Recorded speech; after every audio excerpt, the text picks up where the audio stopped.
আচ্ছা, ঠিক আছে। তাহলে আমাকে একটু জানাও যে সব ঠিক আছে কিনা, আমার কথা শোনা যাচ্ছে কিনা, সবকিছু ওকে আছে কিনা একটু বলো। তো আমার আসলে ফোন গেছে আজকে দুর্ভাগ্যজনকভাবে। তো এই হলো ঘটনা। আচ্ছা, আমি ততক্ষণ একটু কাজ করি। একটু সবাইকে এভরিওয়ান মেনশন দিতে বলি। দাঁড়াও।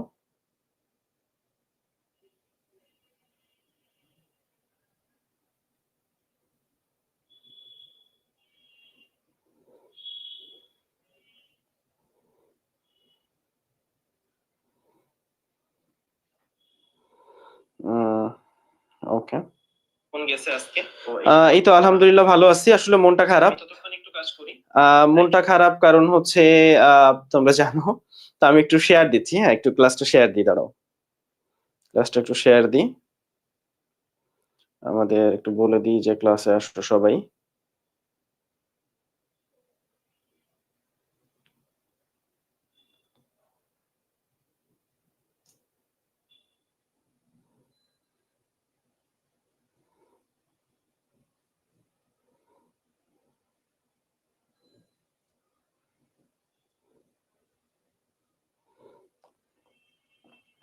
আচ্ছা, প্রথমে আমাদের চ্যাপ্টারটা ছোট ছোট চ্যাপ্টারটা শেষ করি।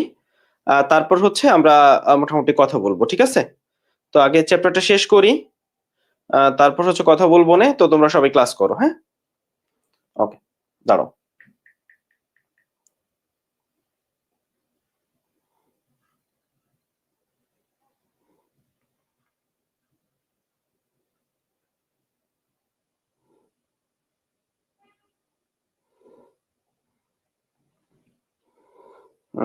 ওকে, তারপর হচ্ছে কথা বলবো না। আচ্ছা, কারণ হচ্ছে আইফোন 16 Pro Max কিনছিলাম রিসেন্টলি। ফোনটা আসলে আমার যে আইফোন যে আমার খুব প্রিয় ব্যাপারটা এমন না। আইফোনের ক্ষেত্রে আমি হচ্ছে মাঝে মাঝে ভিডিও বানাই না, তো ভিডিও বানানোর জন্য আইফোনটা ভালো। মানে আইফোনের ভিডিওর মতো অন্য ফোনে ভিডিও হয় না। আমি নর্মালি আমার স্যামসাংটা ইউজ করি ডেইলি লাইফে। তো ভিডিও বানানোর জন্যই আসলে আইফোনটা নেওয়া ছিল। তো আজকে আমি রিক্সা করে আসছিলাম। এটা হচ্ছে তোমার ওই বঙ্গবন্ধু আন্তর্জাতিক সম্মেলন কেন্দ্র, যেটাকে আগে বলা হতো চীনমৈত্রী সম্মেলন কেন্দ্র আর কি, আগারগাঁতে। তো রিক্সা একটু আসতেই চলতেছিল, একটু জ্যাম জ্যাম একটা ব্যাপার। তো হুট করে সিগন্যাল ছেড়ে দিচ্ছে, আর হচ্ছে একটা বাইক ছিল। তো স্বাভাবিকভাবে একজন বাইক চালায়, একজন হচ্ছে পিছনে বসা থাকে, সে ফোনটা টান দিছে। কিন্তু নর্মালি আমি ফোনটা একটু শক্ত করেই ধরে থাকি। তো ফোন যখন টান দিছে, ও হচ্ছে আমি শক্ত করে যেহেতু ধরে আছি, ও নিতে পারে নাই, কিন্তু ফোনটা সিটকে চলে গেছে, সিটকে চলে রাস্তার মাঝখানে পড়ছে, সিগন্যালও ছাড়ছে। ফলে দেখা গেছে যে একটা প্রাইভেট কারের মানে স্ক্রিনের উপর দিয়ে চলে গেছে। Still phone is working fine, মানে জাস্ট ডিসপ্লেটা পুরা গেছে। আমি শুনলাম যে 60,000 টাকা লাগবে এই ডিসপ্লেটা সলভ করতে। তো যে কারণে একটু মন খারাপই বলা যায় এটা। না, আসলে ওই চিন্তাই না, মানে চিন্তাই বলতে তোমরা হয়তো ভাবছো চুরি টুরি চাকু টাকু, ওরকম কিছু হয় নাই। মানে আমি রিক্সায় বসেছিলাম, ওই হচ্ছে বাইক দিয়ে যাচ্ছিল, ওই বাইক দিয়ে টান দিছে। আচ্ছা, হ্যাঁ, তো এই হচ্ছে ব্যাপার। চলো আমরা একটু শুরু করি। একটু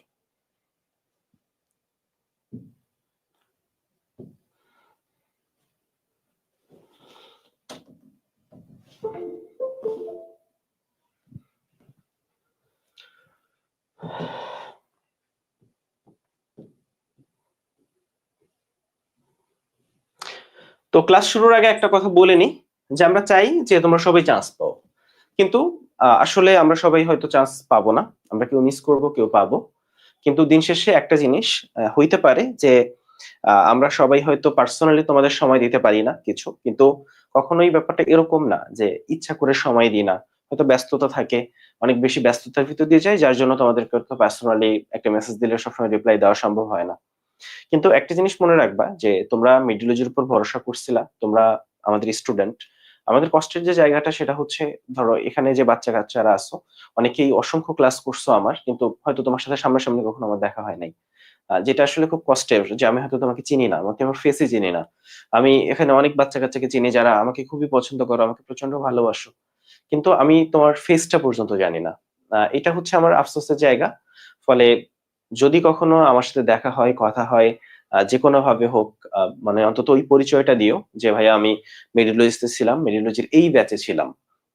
তুমি যেখানেই থাকো, আমরা কিন্তু কখনোই এমন না যে, মানে আমি আমার দিক থেকে অন্তত মানে শ্রদ্ধা ভরে মানে একটা জিনিস বলি যে আমার কাছে প্রত্যেকটা স্টুডেন্ট সমান। আমি কখনো স্টুডেন্টকে আলাদা করে দেখি না। হ্যাঁ, এটা ঠিক যে যারা খুব ভালো রেজাল্ট করে বিভিন্ন কারণে, মানে তোমরা জানো যে একটা প্রতিযোগিতার বাজার। তুমি যদি তোমার ভালো রেজাল্টকে শো না করো, অন্যরা করতেছে, স্টুডেন্টরা, জুনিয়ররা ওই ব্যাচেই ভর্তি হয়। যার জন্য আমাদেরকে শো করতে হয়। তো এটা একটা ব্যাপার। কিন্তু দিন শেষে যে ভালো স্টুডেন্ট, যে খারাপ স্টুডেন্ট, কে কেমন স্টুডেন্ট ডাজন্ট ম্যাটার। তুমি মেডিলজির উপর ভরসা করছো এবং আমাদের সবসময় চাওয়াটা থাকে যে আমরা যেন তোমাকে বেস্ট সার্ভিসটা দিতে পারি। এবং খুব স্বাভাবিক যে আমাদের লিমিটেশন আছে। আমরা আসলে সুপার হিউম্যান না। মানুষ মাত্রই ভুল হয়। আমাদের অনেক সীমাবদ্ধতা আছে অনলাইনে কাজ করার কারণে। কিছু ক্ষেত্রে আমাদের যদি একটা অফলাইন অফিসে আমরা কাজটা করতে পারতাম, যেটা আসলে প্র্যাকটিক্যালি আমাদের জন্য একটু টাফ, তাহলে হয়তো সার্ভিসটা আরেকটু বেটার দেওয়া সম্ভব হইতো। কিন্তু স্টিল আমাদের জায়গা থেকে আমরা চেষ্টাটা সর্বোচ্চ করি। এটা আর আমার যে মেইন টার্গেট যে মোটামুটি শেষ সময়ে এসে আমি যেন তোমাদের একটু পার্সোনালি সময় দিতে পারি, আমি সেইটা মাথায় নিয়ে আগাচ্ছি। যে তোমরা যেন, আমি হয়তো একটা মানে এমন একটা ব্যবস্থা করব যে যারা আমার সাথে কথা বলতে চাও বা যে কোনো কিছু করতে চাও বা আমাদের যে কোনো মেন্টরের সাথে, তো ব্যাপারটা হচ্ছে আমাদের যে টিচাররা, আমরা 5 জন টিচার জিৎ সহ, তো আমাদের প্রফ মোটামুটি একটা সময় শেষ হয়ে যাবে। মানে তোমাদের মেডিকেল ভর্তি পরীক্ষার 15-20 দিন আগে সবাই ফ্রি হয়ে যাবে। ফলে ওই সময় আমাদের যে প্ল্যান সেটা হচ্ছে তোমাদেরকে, মানে শেষ সময়টা সবচেয়ে বেশি ভাইটাল, শেষ সময়টা সবচেয়ে বেশি গুরুত্বপূর্ণ।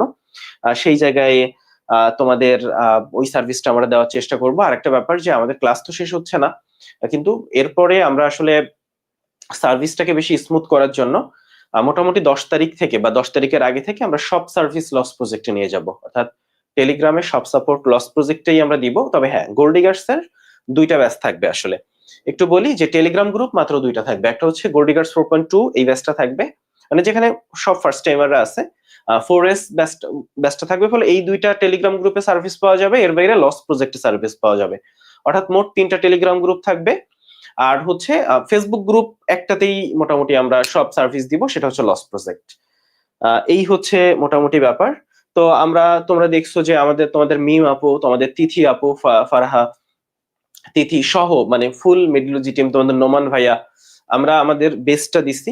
এখন তোমাদের আসলে বেস্টটা দেওয়ার সময় আসছে। এবং তোমরা যখন আসলে ওই রেজাল্টটা করবা, যারা আসলে মেডিলজির মানে সব ক্লাস করা স্টুডেন্ট, এই যে বাচ্চা কাচ্চাগুলা, তোমরা যখন ওই রেজাল্টটা করবা, যখন এসে জানাবা, তখন ওই ভালো লাগাটা কাজ করে। ওই ভালো লাগা আর সুযোগটা পাওয়াই দিও। আর চান্স পাওয়ার পর যখন চান্স পাবা তখন এসে পরিচয়টা দিও। যে চান্স পাইছো এটা বলবা না, বলবা যে ভাই আমি এই ব্যাচে ছিলাম, আমি সব ক্লাস করছি, আমি সব এক্সাম দিছি, আমি চান্স পাইছি, এইটা বলবা, আমি এই মেডিকেলে চান্স পাইছি। এটা হচ্ছে ব্যাপার। এবং সেইটা পাওয়ার জন্য এখনো 1.5 মাস সময় আছে। জাস্ট মানে 1.5 মাস সময় না, 1 মাস 10 দিন সময় আছে। মানে লাইফের সেরা পরিশ্রমটা করবা, লাইফের সেরা পরিশ্রমটা করবা, ঠিক আছে? তাহলে চলো আমরা মোটামুটি শুরু করি। আমরা আসলে আজকে 11 নম্বর অধ্যায়টা পড়বো, B11। তারপর হচ্ছে আমি তোমাদের সাথেও কিছু কথাবার্তা বলবো। তো আমি আসো। তো আমি আসলে এই যে অধ্যায়টা, এই অধ্যায়টা আসলে ইনফরমেশন বেসড একটা অধ্যায়। এবং এই অধ্যায়ে কিন্তু অন্যান্য বই থেকে প্রশ্ন আসে। একটা জিনিস খেয়াল করো যে আমি তোমাদের বারবার বলি যে বিগত বছর মেডিকেল কোশ্চেন গুলো একটু খেয়াল করবা। খেয়াল করলে দেখবা যে এই অধ্যায়টা থেকে অন্য বই থেকেও কিন্তু প্রশ্ন করে, অন্য বইগুলোও ফলো করে। ফলে ধরো তোমার এক্সট্রাস বইয়ে এক্সট্রা ইনফরমেশন আছে। এরপর তোমাদের সিক্রেট সাজেশন যে বইটা দিব, সিক্রেট সাজেশন বইটা দিতে আমরা 10 তারিখের ভিতর বলছিলাম, আরো 2-1 দিন লেট হতে পারে, কারণ একটা লজিক আছে। লজিকটা কিরকম, আমরা যখন এই জিনিসগুলা দিলাম, তখন দেখলাম যে ধরো প্রশ্ন উত্তর যেমন আলিম স্যারের রিভিশন প্রশ্ন, এইগুলা। তো পরে আমরা চিন্তা করলাম যে আমরা যদি ইয়াগুলা মানে উত্তরগুলা লাল কালি দিয়ে মার্ক করে দিই, তাহলে তোমাদের পড়তে প্রচন্ড সুবিধা হবে। তখন আমরা চিন্তা করলাম যে আমরা সব উত্তর লাল কালি দিয়ে মার্ক করব। ওইটা নিয়ে আমরা 3 দিন বেশি সময় ওখানে গেছে। ফলে হয়তো 12 তারিখ, কিন্তু তার আগে যদি একটা দুটো এক্সাম, সেই পিডিএফও আমরা দিয়ে দিব, ওগুলা নিয়েও কোনো প্যারা নাই। আর সিক্রেট সাজেশন আশা করি সবাই নিছো। এবং আমার মনে হয় যে প্লিজ সিক্রেট সাজেশন 280 টাকা, তুমি বইটা হাতে পাইলেই বুঝবা 280 টাকা কিচ্ছু না। ঠিক আছে, জাস্ট তোমাদের সবাইকে সিক্রেট সাজেশনটা নেওয়ার অনুরোধ করতেছি আমি, ঠিক আছে? এটা হচ্ছে মোটামুটি ব্যাপার। তাহলে চলো আমরা শুরু করি। বায়োটেকনোলজি, বায়ো শব্দটা আসছে বায়োলজি থেকে, আর টেকনোলজি মানে তো টেকনোলজি, প্রযুক্তি। তাহলে বায়োলজিতে আমরা যখন প্রযুক্তি ইউজ করি তখন সেটাকে একসাথে বলে বায়োটেকনোলজি। আচ্ছা, এখানে একটু চলে আসো। কার্ল অ্যারেকি নামক একজন বিজ্ঞানী, অ্যারেকি, উনি প্রথম এই শব্দটা ব্যবহার করেন যে বায়োটেকনোলজি। কার্ল এরেকি নামক বিজ্ঞানী সর্বপ্রথম বায়োটেকনোলজি যে শব্দটা, সেই শব্দটা ব্যবহার করেন। আচ্ছা, আমরা যদি একটু নিচে চলে আসি, তো বায়োটেকনোলজির বেশ কিছু উদাহরণ আছে। যেমন প্রাচীন দুইটা, একটা হচ্ছে দই তৈরি আর একটা হচ্ছে অ্যালকোহল তৈরি, মানে মদ তৈরি। মানে মানুষ না করুক, প্রাচীনকাল থেকে একটা জিনিস খাইতো, সেটা হচ্ছে মদ। তাহলে দই তৈরি আর মদ তৈরি, এই দুটো হচ্ছে প্রাচীন জীব প্রযুক্তি এবং সহজ কম্পারেটিভলি। আচ্ছা, তো বর্তমানে জীব প্রযুক্তিতে আসলে অনেক কিছুই করা হচ্ছে। যেমন তুমি একটু নিচে চলে আসো, তুমি অনেক এক্সাম্পল দেখবা। এই যে খেয়াল করো, গবেষণাগারে একখণ্ড ভাজক টিস্যু থেকে তারপর হচ্ছে 70 দশকে রিকম্বিনেন্ট ডিএনএ প্রযুক্তি যেটা আবিষ্কৃত হয়েছে, সেটাও জীব প্রযুক্তির একটা মানে ব্রাঞ্চ বলা যায়, রিকম্বিনেন্ট ডিএনএ প্রযুক্তি, যেটা আমরা দেখবো আসলে। হ্যাঁ, তাহলে আমরা প্রাচীনতম জীব প্রযুক্তি যেটা, সেই জায়গাগুলো। তারপর এখানে বায়োগ্যাসের কথা বলা আছে, মোটামুটি এগুলা রিসেন্ট জীব প্রযুক্তি। বায়োগ্যাসের যে কথাগুলো বলা আছে, প্রাচীনতম জীব প্রযুক্তি আসলে তুমি তো দেখলা যে দই তৈরি হচ্ছে একটা প্রাচীনতম জীব প্রযুক্তি, দই তৈরি। তারপর মদ মানে হচ্ছে অ্যালকোহল তৈরি। আর সিরকার কথা জানো না? সিরকা, তাহলে দই, অ্যালকোহল, সিরকা, পনির, হ্যাঁ, পাউরুটি। আর এই অ্যালকোহল বলো, মদ বলো, বিয়ার বলো, তাহলে এই যে জিনিসগুলা, দই, অ্যালকোহল, মদ, বিয়ার, সিরকা, পনির, পাউরুটি, এইগুলা হচ্ছে প্রাচীন জীব প্রযুক্তির উদাহরণ। এগুলো হচ্ছে প্রাচীন, হ্যাঁ, এগুলো হচ্ছে প্রাচীন জীব প্রযুক্তির উদাহরণ। ঠিক আছে, এই জায়গাটা মনে রাখবো। তাহলে এই যে অ্যালকোহল তৈরি করা হয় কোন প্রক্রিয়া বলতো? গাজন। মানে আগের দিনে জীব প্রযুক্তি বলতে আসলে মদ তৈরি করাটাই মেইন ছিল। ঠিক আছে, তো এই মদ তৈরি করার ওয়েটা কি? গাজন। তো এই জন্য যদি বলা হয় জীব প্রযুক্তির আদি ভিত্তি কোনটা, জীব প্রযুক্তির আদি ভিত্তি কোনটা, তখন তুমি বলবা গাজন। জীব প্রযুক্তির আদি ভিত্তি বললে তুমি কি বলবা? গাজনের কথা বলবা। বোঝা গেল? আচ্ছা, তাহলে আমরা এটা মুছে দিচ্ছি। এখন এইখানে চলে আসো, আমরা এই যে জীব প্রযুক্তি আবার বেশ কয়েক রকম। একটা ব্লু, ব্লু মানে নীল, সমুদ্রের জলরাশি নীল, ফলে জলীয় এবং সামুদ্রিক প্রয়োগের ক্ষেত্রে ব্লু বায়োটেকনোলজি শব্দটা ব্যবহার করা হয়। আর গ্রিন, গ্রিন মানে সবুজ, গাছের পাতা সবুজ, ফলে কৃষি ক্ষেত্রে যখন আলোচনা করি বায়োটেকনোলজি, সেটা হচ্ছে গ্রিন বায়োটেকনোলজি। আর একটা হচ্ছে রেড এবং হোয়াইট। তো তোমরা রেড ক্রিসেন্টের ইয়া দেখছো, বা মোটামুটি হসপিটালের ক্ষেত্রে দেখবা যে লাল এবং সাদা এই দুইটা কালারই। ফলে চিকিৎসা ক্ষেত্রের যে বায়োটেকনোলজি, সেখানে আসলে রেড হোয়াইট বায়োটেকনোলজি বলে। চিকিৎসার বায়োটেকনোলজিকে বলা হয় রেড হোয়াইট বায়োটেকনোলজি। আচ্ছা, এখন আমরা একটু নিচে চলে আসব। এই জায়গাটা খুব ইম্পর্ট্যান্ট। তো জীব প্রযুক্তির প্রয়োগ কোনটা, জীব প্রযুক্তির প্রয়োগ নয় কোনটা। অর্থাৎ পরীক্ষা এভাবে প্রশ্ন আসে, কোনটি জীব প্রযুক্তি, কোনটি, ধরো 4টা অপশন দিল, কোনটি জীব প্রযুক্তি নয়, বা 4টা অপশন দিয়ে বললো কোনটি জীব প্রযুক্তি। তো এইটা খুব আসে। তারপর এই জীব প্রযুক্তির আবার ভাগ আছে, তোমাকে আমি একটু দেখাই। ধরো জিন প্রযুক্তিতে কি কি আছে তুমি একটু খেয়াল করো। একটা হচ্ছে ভাইরাস জীবাণু শনাক্ত করা, তারপর হচ্ছে জিনগত ব্যাধি, তোমরা এইগুলা কিন্তু পড়ছো, ওই যে জেনেটিক ডিসঅর্ডার। হ্যাঁ, তো এই যে জিনিসগুলো, এই রোগগুলো শনাক্ত করা, রোগটা নির্মূল করা। জীবাণু অস্ত্র, এটা কিন্তু খুবই বাজে একটা অস্ত্র, জীবাণু অস্ত্র, অর্থাৎ জীবাণুর সাহায্যে একটা দেশকে ক্ষতি করা, একটা দেশে একটা জীবাণু ছড়াই দেওয়া। তো জীবাণু অস্ত্র হিসেবে দেখো দেশের প্রতিরক্ষা কাজে ব্যবহার করা হয়। আর টিউমার কোষকে নিশ্চিত করার জন্য অ্যান্টিবডি তৈরি, মানে টিউমার কোষকে ধ্বংস করবে যে অ্যান্টিবডি, সেই অ্যান্টিবডির কথা বলতেছে। তো এইগুলা হচ্ছে জিন, জিন প্রযুক্তিতে। যেমন এনজাইমের ক্ষেত্রে বিভিন্ন এনজাইম তৈরি করা হয়। তারপর হচ্ছে এই যে পেপটাইড, ওষুধ, সঞ্চয়ী প্রোটিন, এইগুলা তৈরি করা হয় এই এনজাইম নামক জীব প্রযুক্তি। কৃষি ক্ষেত্রে আসলে কোন কাজগুলা করা হয় দেখো। তাহলে এখানে পয়েন্ট গুলো আকারে পড়বা। যেমন একেবারে লাস্ট লাইনটা দেখো, দুধ, রক্ত আর মলমূত্র থেকে, পরীক্ষা এভাবে একটা প্রশ্ন আসতে পারে যে ওষুধ তৈরি করা কোনটি থেকে ওষুধ তৈরি করা যায় না। তো দুধ, রক্ত, মলমূত্রের বাইরে ডিম দিয়ে দিল, ঠিক আছে, তো তুমি তখন অ্যান্সার করবা যে দুধ, ডিম অ্যান্সার হবে। তো এইভাবে প্রশ্ন আসতে পারে। তাহলে এখানে পয়েন্ট গুলা দেখবা যে আমি কৃষি ক্ষেত্রে কোন কোন প্রয়োগটা আছে। চিকিৎসা ক্ষেত্র, এটা সবচেয়ে বেশি ইম্পর্টেন্ট, তুমি জানো, একটু খেয়াল করো। বিভিন্ন রোগের প্রতিষেধক, অ্যান্টিবডি তৈরি, সবগুলা জীব প্রযুক্তি। তারপর আসো ইনসুলিন ইন্টারফেরন তৈরি, জীব প্রযুক্তি। গ্রোথ হরমোন তৈরি। তো এই যে গ্রোথ হরমোন তৈরি, এই গ্রোথ হরমোনের নাম কি বলতো? এই যে গ্রোথ হরমোন তৈরি করা হচ্ছে, গ্রোথ হরমোনের নাম কি বলো? এটাকে অনেক সময় ফাইটো হরমোন বলে, ফাইটো হরমোন। হ্যাঁ, এটাকে গ্রোথ হরমোনকে ফাইটো হরমোন বলে। হুম। আর অক্সিন নামে একটা দ্রব্য আছে, এটা হচ্ছে বৃদ্ধিকে কন্ট্রোল করে। অক্সিন নামে একটা পদার্থ আছে অক্সিন, যেটা এই বৃদ্ধিকে, তাহলে গ্রোথ হরমোন বা ফাইটো হরমোন বলে এই মানে বৃদ্ধির ক্ষেত্রে। আর হচ্ছে অক্সিন নামক একটা পদার্থ যে হচ্ছে বৃদ্ধি নিয়ন্ত্রণ করে, যে হচ্ছে উদ্ভিদের বৃদ্ধি নিয়ন্ত্রণ করে। তারপর হচ্ছে একটু চলে আসো, রক্ত জমাট কোথায় বাঁধে, পরীক্ষা আসতে পারে। কোথায় রক্ত জমাট বাঁধে না? মস্তিষ্ক, হৃৎপিণ্ড, ফুসফুসে রক্ত জমাট, এই যে ব্যাপার। তারপর হরমোন, অ্যান্টিজেন, ভিটামিন তৈরি। তাহলে এখানে তুমি প্রয়োগগুলা দেখবা, একটু সময় লাগবে, কিন্তু এগুলো একটু দেখে ফেলবা। দেখে ফেললে কি হবে আমি বলি। ব্যাপারটা হচ্ছে তোমাকে একেবারে মানে ঠোঁটস্থ মুখস্থ করতে হবে, ব্যাপারটা এমন না। তুমি বেশ কয়েকবার দেখলে কি হবে, তোমার মাথায় সেট হয়ে যাবে যে অ্যান্সার গুলো কি কি। তখন তুমি অপশন গুলা দেখলে বেশিরভাগ ক্ষেত্রে তুমি তোমার কল্পনা শক্তি থেকে অ্যান্সার গুলা করতে পারবা। মেডিকেল ভর্তি পরীক্ষায় যখন তুমি মোটামুটি একটু মানে প্যানিক ছাড়া ঠান্ডা মাথায় অ্যান্সার করবা, তখন দেখবা যে তুমি অ্যান্সার করতে পারতেছো, তোমার বেশি প্যারা হবে না। তোমার বেশি প্যারা কিন্তু হবে না। আচ্ছা, এখন আসো আমরা একটু টিস্যু কালচার যেটা সেটা দেখতে চাই। তো টিস্যু কালচারের ক্ষেত্রে এখানে একটা লাইন আছে যে প্রথম দেখো, এই যে স্ট্রবেরির কথা বলা আছে, এটা কিন্তু আমাদের বইতে নাই, এটা অন্য বই থেকে কোশ্চেন করছে।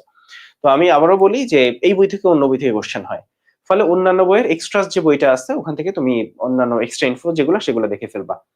এখন টিস্যু কালচার জিনিসটা কি? টিস্যু কালচার মানে সোজা বাংলা একটা গাছের একটা পাতা হইতে পারে, একটা গাছের একটা কুড়ি হইতে পারে, সেই কুড়ি থেকে একটা নতুন গাছ তৈরি করা যায়, এইটা হচ্ছে টিস্যু কালচার। তাহলে এই যে একটু খেয়াল করো, একটা শীর্ষ মুকুল হতে পারে, একটা কক্ষ মুকুল হতে পারে, একটা কচি পাতা হতে পারে, একটা পাপড়ি হতে পারে। এখান থেকে একটা সম্পূর্ণ নতুন উদ্ভিদ তৈরি করা যায়, একটা সম্পূর্ণ চারা, চারা থেকে একটা উদ্ভিদ হবে।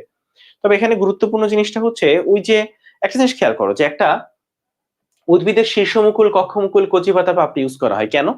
তুমি একটা গাছ দেখলেই দেখবা যে পুরনো বয়স্ক পাতাগুলা মোটামুটি অনেক সময় রুগ্ন হয়, পোকার আক্রমণ দেখা যায়, কিন্তু কচি পাতাগুলোতে কোনো পোকার আক্রমণ সাধারণত দেখা যায় না। ফলে এইগুলা মোটামুটি মানে রোগের সংক্রমণটা থাকে না। ফলে এইগুলা ইউজ করা যায়, এবং পরবর্তীতে তুমি যদি একটা সুন্দর পরিবেশে, যেখানে আসলে রোগের সংক্রমণ হওয়ার সম্ভাবনা নাই, সেরকম একটা পরিবেশে এই পাপড়িটাকে বা কচি পাতাটাকে কালচার করতে পারো, তাহলে একটা রোগ জীবাণু মুক্ত চারা, এবং সেই চারা থেকে একটা সুন্দর উদ্ভিদ তুমি তৈরি করতে পারবা। তো সম্পূর্ণ স্টেরাইল অবস্থায় পুষ্টি মাধ্যমে আবাদ করে তুমি একটা উদ্ভিদ তৈরি করতে পারবা। এই ব্যাপারটাকে বলে টিস্যু কালচার, অর্থাৎ একটা কচি পাতা থেকে একটা উদ্ভিদ, একটা চারা তৈরি, এটা হচ্ছে টিস্যু কালচার। এখন একটু চলে আসো এই জায়গাটায়। তো মর্গান একটা কথা বলছে, এটাকে টটিপটেন্সি বলে। টটিপটেন্সি মানে একটা কোষ থেকে একটা উদ্ভিদ তৈরি, মানে তৈরি হতে পারে। তাহলে একটা কোষ থেকে একটা উদ্ভিদ তৈরি হওয়া সম্ভব, অর্থাৎ একটা কোষ থেকে উদ্ভিদের মানে একটা মাতৃ উদ্ভিদ, তার একটা কোষ থেকে নতুন একটা উদ্ভিদ পাওয়া সম্ভব। এই ব্যাপারটাকে বলে হচ্ছে টটিপটেন্সি। আর এই টিস্যু কালচারকে আরেকটা শব্দে নামেও ডাকে, একটা মাইক্রো প্রোপাগেশন। কেন? কারণ উদ্ভিদের খুবই ছোট্ট একটা অংশ নেওয়া হয়, খুবই ক্ষুদ্র একটা অংশ, ছোট্ট একটা কচি পাতা, সেখান থেকে একটা চারা তৈরি করে ফেলা হয়। ফলে খুব ছোট্ট একটা অংশ নিয়ে কাজটা করা হয়, তাই এটাকে বলা হয় মাইক্রো প্রোপাগেশন। তাই এই ঘটনাটাকে বলা হয় মাইক্রো প্রোপাগেশন। আচ্ছা, বা এই প্রযুক্তিকে আসলে ক্লোন, আবার এই এই প্রক্রিয়ায় কখনো কখনো উদ্ভিদের ক্লোন তৈরি করা যায়, তাই না? যে ধরো ব্যাপারটা এরকম যে মাতৃ উদ্ভিদ, খুব ভালো একটা মাতৃ উদ্ভিদ আছে, সেখান থেকে ঠিক সেম টাইপের আরো অনেক উদ্ভিদ তৈরি করা সম্ভব। এই যে এটাকে ক্লোনিং বলে। তো তো এইটাকে কখনো কখনো ক্লোনিংও বলা হয়। তো এখানে আরো দুইটা শব্দ আছে, একটা হচ্ছে এক্সপ্লান্ট আর একটা হচ্ছে প্লান্টলেট। তো এক্সপ্লান্টটা কি আর প্লান্টলেটটা কি, এই জায়গাটা একটু জানবা। তো এক্সপ্লান্টটা হচ্ছে ধরো যে উদ্ভিদের একটা পাতা নিলা, কচি পাতা, সেটা হচ্ছে এক্সপ্লান্ট। যে ওই কচি পাতাটাকে বলা হয় এক্সপ্লান্ট। আর ওই কচি পাতা থেকে যে চারাটা তৈরি করলা, ওই চারাটা হচ্ছে প্লান্টলেট। ক্লিয়ার? তাহলে একটা মাতৃ উদ্ভিদ যার ওই যে কচি পাতা, কচি পাতা যেখান থেকে একটা চারা বানাবা, মাতৃ উদ্ভিদের কচি পাতাটাকে বলা হয় এক্সপ্লান্ট। আর সেই কচি পাতাটাকে যখন চারা বানাইলা, চারাটাকে বলা হয় প্লান্টলেট। আর হ্যাবারল্যান্ড হচ্ছে টিস্যু কালচারের জনক। আমাকে বলতে হবে বায়োটেকনোলজি এই শব্দটা প্রথম ব্যবহার করছেন কে? উনি কিন্তু একজন কৃষি প্রকৌশলী ছিলেন, হাঙ্গেরীয় কৃষি প্রকৌশলী। তো ওনার নাম কি একটু বলবা? আর এখানে আমরা একটু দেখি, হ্যাবারল্যান্ড হচ্ছেন টিস্যু কালচারের জনক। তো টিস্যু কালচার যেটা করা হয়, এই টিস্যু কালচারটা কিন্তু আসলে কৃত্রিম ভাবে করা হয়, তোমরা জানো। এবং এখানে একটা কাচের পাত্র ইউজ করা হয়, এবং কোষের বাইরে করা হয় মেইন ব্যাপার। তো কোষের বাইরে হলে সেটাকে ইনভিট্রো বলে। কোষের বাইরে যেহেতু করা হয়, এই ব্যাপারটাকে বলা হয় ইনভিট্রো। যদি কোষের ভিতরে এই ঘটনাটা ঘটানো হতো, একটা কোষের ভিতরে, তখন এটাকে বলা হতো ইনভিভো। কোষের ভিতরে ঘটানো হলে সেটাকে বলে ইন ভিভো, কোষের বাইরে যেহেতু ঘটানো হয় এটাকে বলে ইন ভিট্রো কালচার। তাহলে আমরা ইন ভিট্রো কালচারটা বুঝলাম। টিস্যু কালচারের জনক দেখলাম হ্যাভারল্যান্ডকে, টিস্যু কালচারের জনক আমরা দেখলাম হচ্ছে হ্যাভারল্যান্ডকে। ঠিক আছে, তাহলে আমরা আশা করি বুঝতে পারলাম। এটা হচ্ছে এটা ঠিক আছে। আচ্ছা, আমি একটু বেশি ফাস্ট পড়াচ্ছি, একটু ক্যাচ আপ করার চেষ্টা করো, কারণ এখন সবই কুইক। কয়েকদিন পরে যখন এক্সামে চলে যাবা তখন তো মারাত্মক কুইক হয়ে যাবে, তাই না? একটু ক্যাচ আপ করার চেষ্টা করো। বেশি ফাস্ট পড়াচ্ছি কি? অ্যারেকি বলা হয় এটা, ওনার নাম হচ্ছে অ্যারেকি, কার্ল অ্যারেকি, ওনার নাম হচ্ছে কার্ল অ্যারেকি।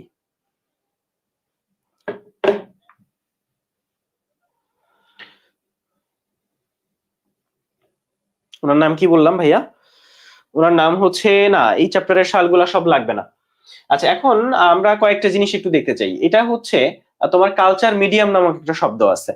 এই শব্দটার নাম কি ভাইয়া? Culture medium. তাহলে কালচার মিডিয়ামের ক্ষেত্রে এই কালচার মিডিয়ামকে বেজাল মিডিয়াম বলে, এই কালচার মিডিয়ামকে আসলে গ্রোথ মিডিয়াম বলে, অনেকগুলো নামেই আসলে এটাকে ডাকা হয়। তো চলো আমরা একটু কালচার মিডিয়াম যেটা সেটা একটু দেখি। আমরা এখানে কালচার মিডিয়ামটা দেখতে চাই। তো কালচার মিডিয়াম মানে কি? ধরো একটা পাতা তুমি নিছো, পাতাটাকে নিয়ে পাতাটাকে বড় করে চারা বানাইতে হবে না? তো পাতাটাকে একটা জীবাণুমুক্ত পরিবেশে তো তোমাকে রাখতে হবে। তো একটা কাচের যে পাত্র, ধরো এটা একটা কাচের পাত্র, তোমার কাচের পাত্র, ওইখানে ওই পাতাটাকে তুমি বড় করবা। তো ওই কাচের পাত্রটাই হচ্ছে তোমার কালচার মিডিয়াম, এটাকে বেজাল মিডিয়াম বলে।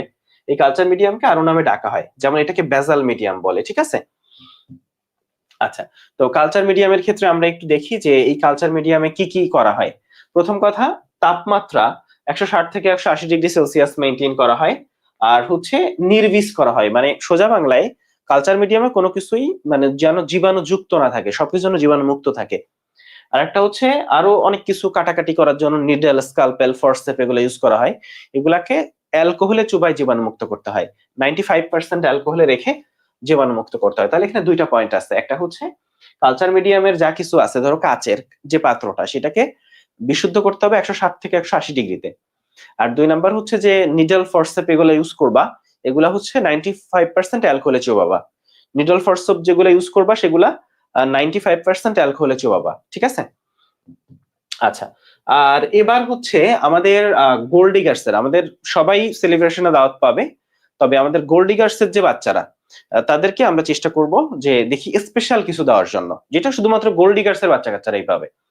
ঠিক আছে, তাহলে আমাদের গোল্ড ডিগার্স এর বাচ্চা কাচ্চাদের আমরা স্পেশাল কিছু ইনশাআল্লাহ দিব। ঠিক আছে, মানে সবাই যা পাবে গোল্ড ডিগার্স এর বাচ্চা কাচ্চারা কিছু না কিছু বেশি পাবে, মানে একটা জিনিস হইলেও বেশি পাবে। আচ্ছা, ঠিক আছে। তাহলে টিস্যু কালচারের ক্ষেত্রে চলো আমরা একটু দেখি।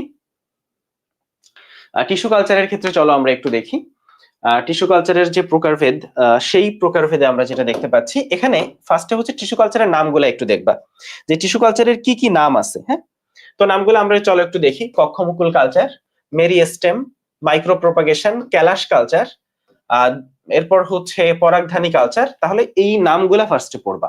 এরপরে কয়েকটা কালচারের মাধ্যমে কিছু বিশেষ কাজ করা যায়, যেমন তোমাকে যদি বলি একটু খেয়াল করো, ক্যালাস কালচারের মাধ্যমে চারা তৈরি করা হয়, মানে এই কালচার গুলার মাধ্যমে চারা তৈরি করা হয়। দৈহিক কোষ থেকে ভ্রূণ তৈরি করা হয়। পরাগধানী কালচারের মাধ্যমে হ্যাপ্লয়েড উদ্ভিদ তৈরি করা হয়।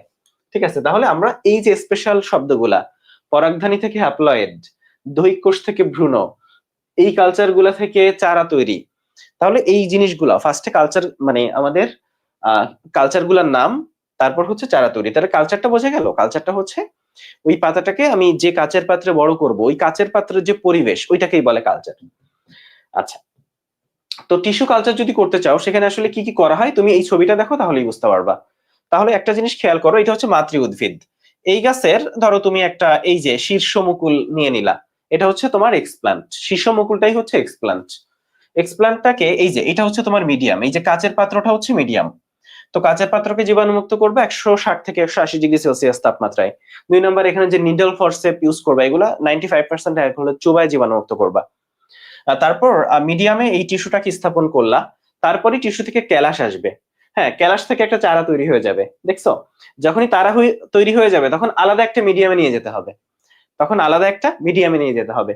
তারপর মূল যখন সৃষ্টি হবে তখন টবে নিয়ে চলে আসবা, মূল যখন সৃষ্টি হবে তখন টবে নিয়ে চলে আসবা। তো এই যে মিডিয়াম, কালচার মিডিয়াম, এখানে আসলে কি কি থাকে সেটাও আমরা একটু জানতে চাই।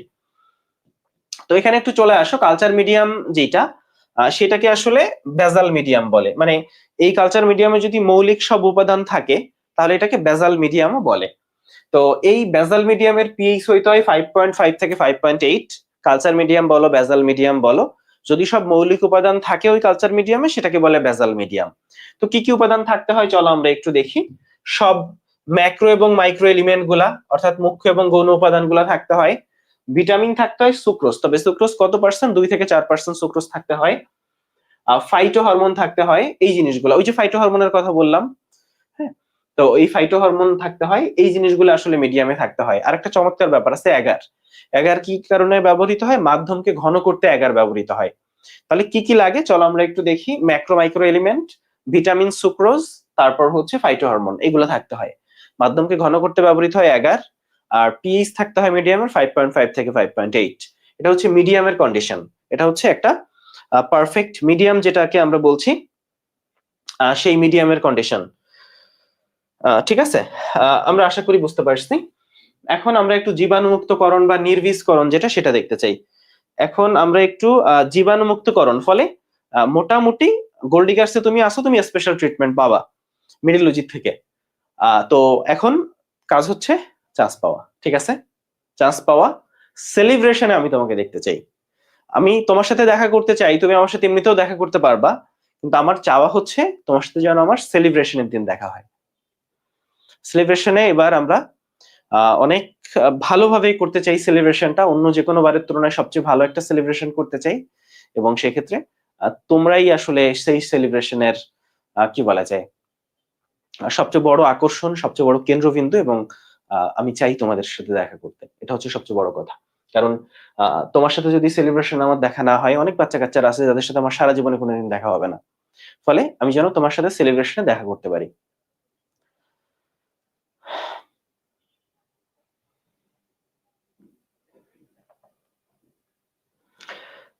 ঠিক আছে, তো দেখো, প্রথম কথা হচ্ছে আমার খারাপ লাগতেছে, কিন্তু আমার আসলে ভালো লাগা উচিত। কেন? কারণ অনেক প্রেশার গেছে আমার। কারণ দেখা যায় যে 2টা সাবজেক্ট, মানে 50%-এর বেশি ক্লাস, মানে আমাদের টোটাল যে মেইন ক্লাসগুলা, আমরা 4জন টিচার ক্লাস নিই, আমি, আসিফ, মিম আর নিশাত, কিন্তু দেখা যায় 50%-এর বেশি ক্লাস আমার ছিল। ফলে আমার উপর প্রেশারটা অনেক বেশি গেছে। তো এত বেশি প্রেশার যাওয়ার পরও মানে এখন মোটামুটি একটু মনে হচ্ছে যে না, রিলিফ, ইয়েস। কিন্তু স্টিল তুমি খেয়াল করো যে মানে কি বলা যায়, আমার খারাপ লাগতেছে, কারণ মানে তোমাদের সাথে একটা অভ্যাস হয়ে গেছিল প্রতিদিন দেখা করার। আচ্ছা, তাহলে একটু চলে আসো এই জায়গাটাকে। মিডিয়াম, আচ্ছা, আমরা যে কালচার মিডিয়াম যেটা, সেটাকে আমরা বললাম না যে 121°C তাপমাত্রা, 15 পাউন্ড চাপ আর 20 মিনিট সময় মিডিয়ামকে জীবাণুমুক্ত করবা। এই নির্বীজকরণ যন্ত্রের নাম হচ্ছে অটোক্লেভ যন্ত্র। এটা দাগ দাও, অটোক্লেভ যন্ত্রের মাধ্যমে, এই যে অটোক্লেভ যন্ত্র, জীবাণুমুক্ত করা হয়।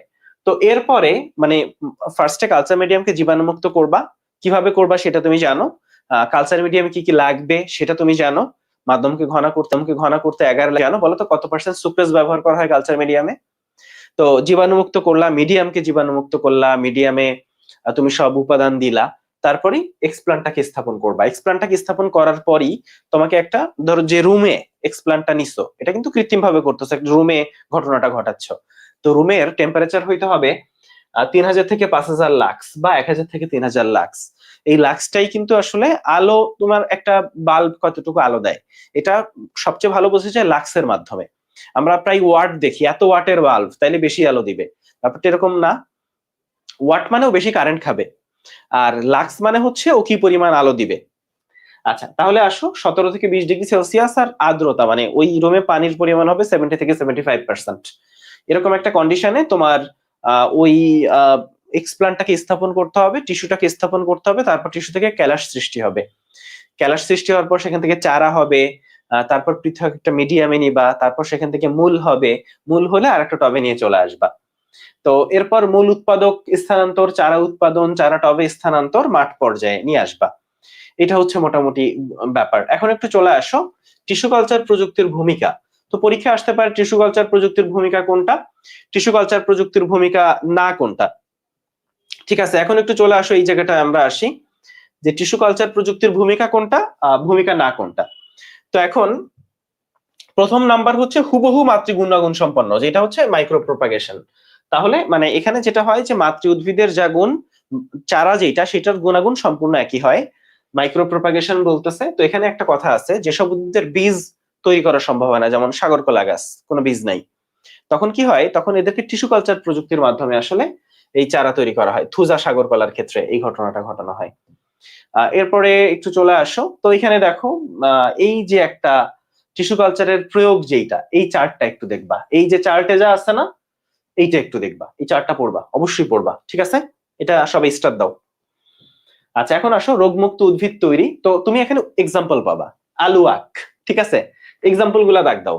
চারা উৎপাদন, বিলুপ্ত প্রায়, যেখানে যা এক্সাম্পল পাবা সব দাগ দিবা, কারণ এই অধ্যায় থেকে এক্সাম্পল আসে।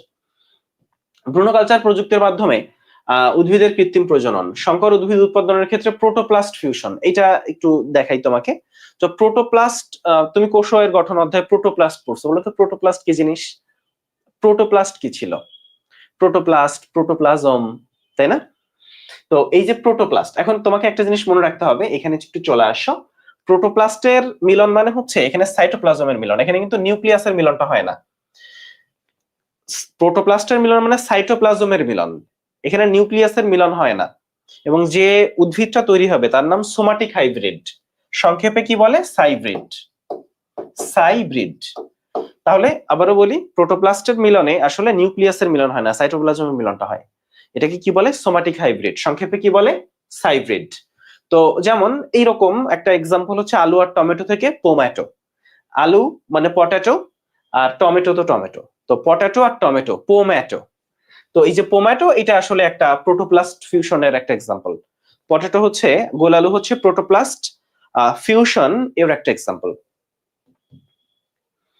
আচ্ছা, এরপরে মেরিস্টেম কালচার আছে। মেরিস্টেম কালচারটা কি? একেবারে দেখো শীর্ষমুকুল, শীর্ষমুকুল দিয়ে যে কালচারটা করবো ওইটার নাম মেরিস্টেম কালচার। তারপর হচ্ছে অল্প সময়ে বেশি চারা তৈরি। তো এখানে দেখো চন্দ্রমল্লিকার ক্ষেত্রে লক্ষ লক্ষ চারা, তাহলে এই চন্দ্রমল্লিকাটা দাগ দাও। এখন আসো হ্যাপ্লয়েড উদ্ভিদ তৈরি। তো হ্যাপ্লয়েড উদ্ভিদ কোন কালচারের মাধ্যমে তৈরি করা হয় বলতো? পরাগরেণু আর পরাগধানী কালচার। হ্যাপ্লয়েড উদ্ভিদ তৈরি করা হয় পরাগরেণু কালচার আর হচ্ছে পরাগধানী কালচারের মাধ্যমে হ্যাপ্লয়েড উদ্ভিদ তৈরি করা হয়। তো এখানে কিছু হ্যাপ্লয়েড প্রজাতির কথা বলা আছে, কিছু ধান দেখো, এই যে গুয়ান 18, জিন ঘুয়া 1, ফলে বোঝাই যাচ্ছে এগুলো বাংলাদেশি কোনো প্রজাতি না। তাহলে গুয়ান 18, জিন ঘুয়া 1, তো এই যে এটা হচ্ছে অ্যান্ড্রোজেনিক হ্যাপ্লয়েড, এটা হচ্ছে অ্যান্ড্রোজেনিক হ্যাপ্লয়েড গম। হ্যাঁ, তাহলে এটা পরীক্ষা এভাবেও আসতে পারে যে অ্যান্ড্রোজেনিক হ্যাপ্লয়েড ধান কোনটা, অ্যান্ড্রোজেনিক হ্যাপ্লয়েড গম কোনটা, দেখো বোল্ড করা আছে, বোল্ড করা মানে ইম্পর্টেন্ট। আচ্ছা, এখন একটু চলে আসো কয়েকটা গোত্র, পোয়াসি, সোলানেসি, তারপর হচ্ছে ব্রাসিসেসি, এই গোত্রগুলার হ্যাপ্লয়েড লাইন প্রতিষ্ঠা করা সম্ভব হয়েছে কোন কালচারের মাধ্যমে বলতো? পরাগরেণু পরাগধানী কালচার, পরাগরেণু পরাগধানী কালচারের মাধ্যমে। ফলে এইখানে আসলে প্রচুর এক্সাম্পল তোমাকে আসলে একটু খেয়াল করতে হবে। এখন এখানে আরো দুইটা দেখবা, একটা হচ্ছে সোমাক্লোনাল ভেরিয়েশন আর একটা হচ্ছে গ্যামিটোক্লোনাল ভেরিয়েশন। তাহলে এখানে সোমাক্লোনাল ভেরিয়েশনের সংজ্ঞাটা পড়বা, গ্যামিটোক্লোনাল ভেরিয়েশনের সংজ্ঞাটা পড়বা। যেমন এখানে একটু খেয়াল করো, এই যে সোমাক্লোনাল ভেরিয়েশনের একটা এক্সাম্পলও দেওয়া আছে, এডিএস 1 নামক গম উদ্ভাবন করা হয়েছে সোমাক্লোনাল ভেরিয়েশনের মাধ্যমে। তো এখানে জাস্ট একটা উদ্ভিদ কোষ থেকে যে প্রকরণটা পাওয়া গেছে সেটা, আর ওই কোষের ওই আবাদি যে কোষ, ওই যে গ্যামিটটা, ওই গ্যামিটের ক্লোনীয় প্রকরণটা হচ্ছে গ্যামিটোক্লোনাল, আর রেগুলার যেটা সেটা সোমাক্লোনাল, আর ক্লোনীয় প্রকরণ হচ্ছে গ্যামিটোক্লোনাল। ঠিক আছে, তাহলে দুইটা সংজ্ঞা একটু দেখবা, আর হচ্ছে সোমাক্লোনালের একটা এক্সাম্পল দেওয়া আছে, এক্সাম্পলটা দেখবা। আচ্ছা, এখন দ্রুত ক্লোন সৃষ্টির মাধ্যমে বংশ বিস্তার আছে, ট্রানজেনিক উদ্ভিদ তৈরি। এখানে কিছু এক্সাম্পল আছে, যেমন আলু, টমেটো, তামাক তুলা, সয়াবিন, স্বর্ণধান, এই উদ্ভিদগুলা ট্রান্সজেনিক উদ্ভিদ। ঠিক আছে, এতটুকুই আসবে। এবং এই যে ট্রানজেনিক উদ্ভিদ তৈরি করতেছো, যাই করতেছো, সবই কিছু কিন্তু দেখো আজকের অধ্যায়ের নাম জীব প্রযুক্তি, ফলে সবই এই অধ্যায়ে যা পড়বা সবই জীব প্রযুক্তির আন্ডারে, সবই কিন্তু জীব প্রযুক্তির একটা প্রয়োগ বা এক্সাম্পল যেটাই বলো। তো এখানে ভ্রূণ উদ্ধার আছে, দেহজ ভ্রূণ সৃষ্টি আছে, এখানেও এক্সাম্পল। গাজর আলফালফার ক্ষেত্রে এই কাজটা হয়। বৈদেশিক মুদ্রা অর্জন, যেমন এই যে অর্কিডের টিস্যু কালচার। হ্যাঁ, তাহলে এখানে শুধু এক্সাম্পল গুলা, প্রয়োগ গুলা কি মানে এক্সাম্পল গুলা কি এইটাই জানবো। টিস্যু কালচারের মাধ্যমে গোল আলু রোগমুক্ত বীজ মাইক্রোটিউবার তৈরি, এটা একটা এক্সাম্পল। আচ্ছা, ঠিক আছে, এখন আমরা একটু এখানে চলে আসি, আমরা একটু জেনেটিক ইঞ্জিনিয়ারিংটা দেখতে চাই। আমরা এখন যেটা দেখতে চাই আর সেটা হচ্ছে জেনেটিক ইঞ্জিনিয়ারিং। তো জেনেটিক ইঞ্জিনিয়ারিং জিনিসটা কি? তো সংজ্ঞাটা দেওয়া আছে, আমি মানে ব্যাপারটা খুব সিম্পলি চিন্তা করবা, জটিল করে চিন্তা করবা না। একটা হচ্ছে ধরো তোমার একটা কোষ আছে তোমার কাছে এখানে, হ্যাঁ একটা কোষ, একটা জীবকোষ থেকে একটা সুনির্দিষ্ট জিন নিয়ে, এমন কোষে ডিএনএ আছে, ডিএনএ আছে না, আর ডিএনএ তে জিন থাকে তাই না? তো তোমার এক একটা জিন এক একটা কাজ করে তাই না? ধরো কোনো একটা জিন আছে যার কাজ ইনসুলিন তৈরি করা, কোন একটা জিন আছে যার কাজ অন্য একটা হরমোন তৈরি করা।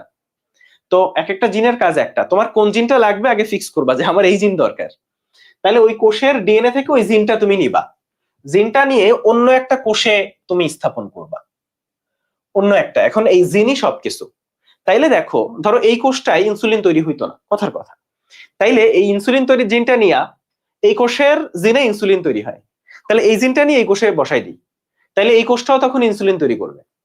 এইটাই হচ্ছে জেনেটিক ইঞ্জিনিয়ারিং, এই কোষটাও তখন ইনসুলিন তৈরি করবে। বা কোন জীবের ডিএনএ তে পরিবর্তন ঘটানো যায়, মানে জেনেটিক ইঞ্জিনিয়ারিং মানে হচ্ছে জিনই তো সব বৈশিষ্ট্য ধারণ করে। তো যখনই অন্য একটা জিন নিয়ে চলে আসবা তখন ডিএনএ তে একটা চেঞ্জ ঘটানো সম্ভব। তো এই যে ডিএনএ এর পরিবর্তন ঘটানো বা নতুন একটা বৈশিষ্ট্য তৈরি করা, এই কাজগুলো করা যায় জেনেটিক ইঞ্জিনিয়ারিং এর মাধ্যমে।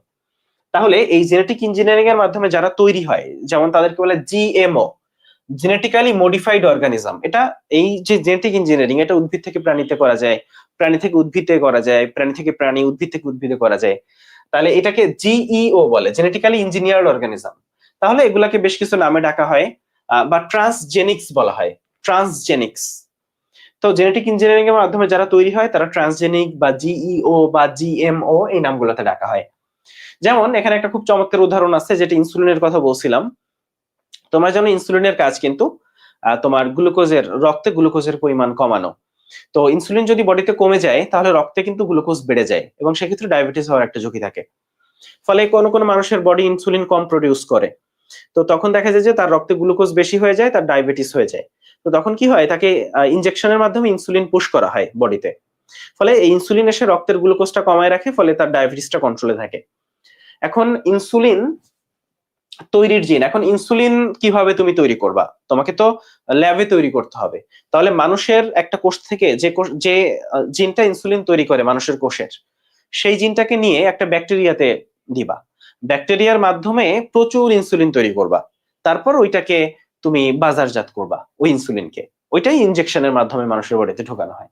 তাহলে ব্যাকটেরিয়ার মাধ্যমে এটা করাচ্ছে, দেখো মানুষের একটা জিন, ইনসুলিন তৈরির জিনটা নিয়ে ব্যাকটেরিয়ার কোষে ঢোকানো হচ্ছে, এইটাই জেনেটিক ইঞ্জিনিয়ারিং। এই ব্যাপারটাই হচ্ছে জেনেটিক ইঞ্জিনিয়ারিং। তো এখানে একটা ব্যাপার একটু মনে রাখবা, যে একটা ডিএনএ, ধরো একটা ডিএনএ তোমরা জানো যে দ্বিসূত্রক ডিএনএ এরকম আছে, ডিএনএ তেই তো জিন থাকে তাই না? তো জিনটাকে কাটতে হয়, কাঙ্ক্ষিত জিনটাকে ডিএনএ থেকে নিতে হয়। তো ওই কাটার জন্য একটা এনজাইম ইউজ করা হয়, তার নাম হচ্ছে রেস্ট্রিকশন এনজাইম। তাহলে কাটার জন্য যে এনজাইমটা ইউজ করা হয় ওই এনজাইমটার নাম হচ্ছে রেস্ট্রিকশন এনজাইম, আর জোড়া লাগানোর জন্য যে এনজাইমটা, সেই এনজাইমটার নাম লাইগেজ এনজাইম। তাহলে মনে থাকবে, কাটার জন্য যে এনজাইমটা ইউজ করা হয় তার নাম হচ্ছে রেস্ট্রিকশন এনজাইম। তাহলে একটা ডিএনএ থেকে একটা জিন আমরা কেটে নিলাম, কি এনজাইম দিয়ে? রেস্ট্রিকশন এনজাইম দিয়ে। হ্যাঁ, কেটে নেওয়ার পরে ধরো ব্যাপারটা এরকম, যে ধরো এখানে একটা প্লাজমিড আছে, প্লাজমিডের কথা একটুবার আমরা দেখবো। প্লাজমিড তোমরা জানো যে স্বতন্ত্র বৃত্তাকার ডিএনএ অণু। হ্যাঁ, মানে নরমালি ডিএনএ কোথায় থাকে বলতো? ক্রোমোজোমে ডিএনএ থাকে তাই না? নরমালি হচ্ছে ক্রোমোজোমে ডিএনএ থাকে, তাই তো? কিন্তু যদি ধরো একটা কোষ আছে এখানে, ওই কোষের ক্রোমোজোমে ডিএনএ থাকবে, ক্লিয়ার? ক্রোমোজোমেই তো ডিএনএ থাকে, আমরা কোষে পড়ছি, কোষ অধ্যায়ে পড়ছি। কিন্তু যদি ক্রোমোজোমের বাইরে কোনো ডিএনএ থাকে, সেই ডিএনএটা স্বতন্ত্র হয়, সেই ডিএনএটা মানে নিজেই রেপ্লিকেট করতে পারে। ধরো ওই ডিএনএটাকে তুমি বাইরে নিয়ে আসলা, কোষের বাইরে নিয়ে আসলা, তখন নিজেই রেপ্লিকেট করতে পারে।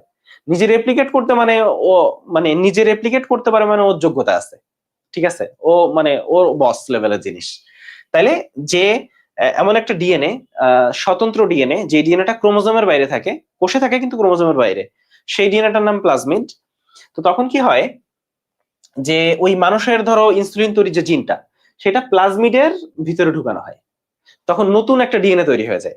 মানে প্লাজমিডের ডিএনএ এর ভিতর ওই জিনটাকে ঢুকাই দেওয়া হয়, তখন নতুন একটা ডিএনএ তৈরি হয়ে যায়, সেই ডিএনএটার নাম হচ্ছে রিকম্বিনেন্ট ডিএনএ। ব্যাপারটা বোঝা গেল?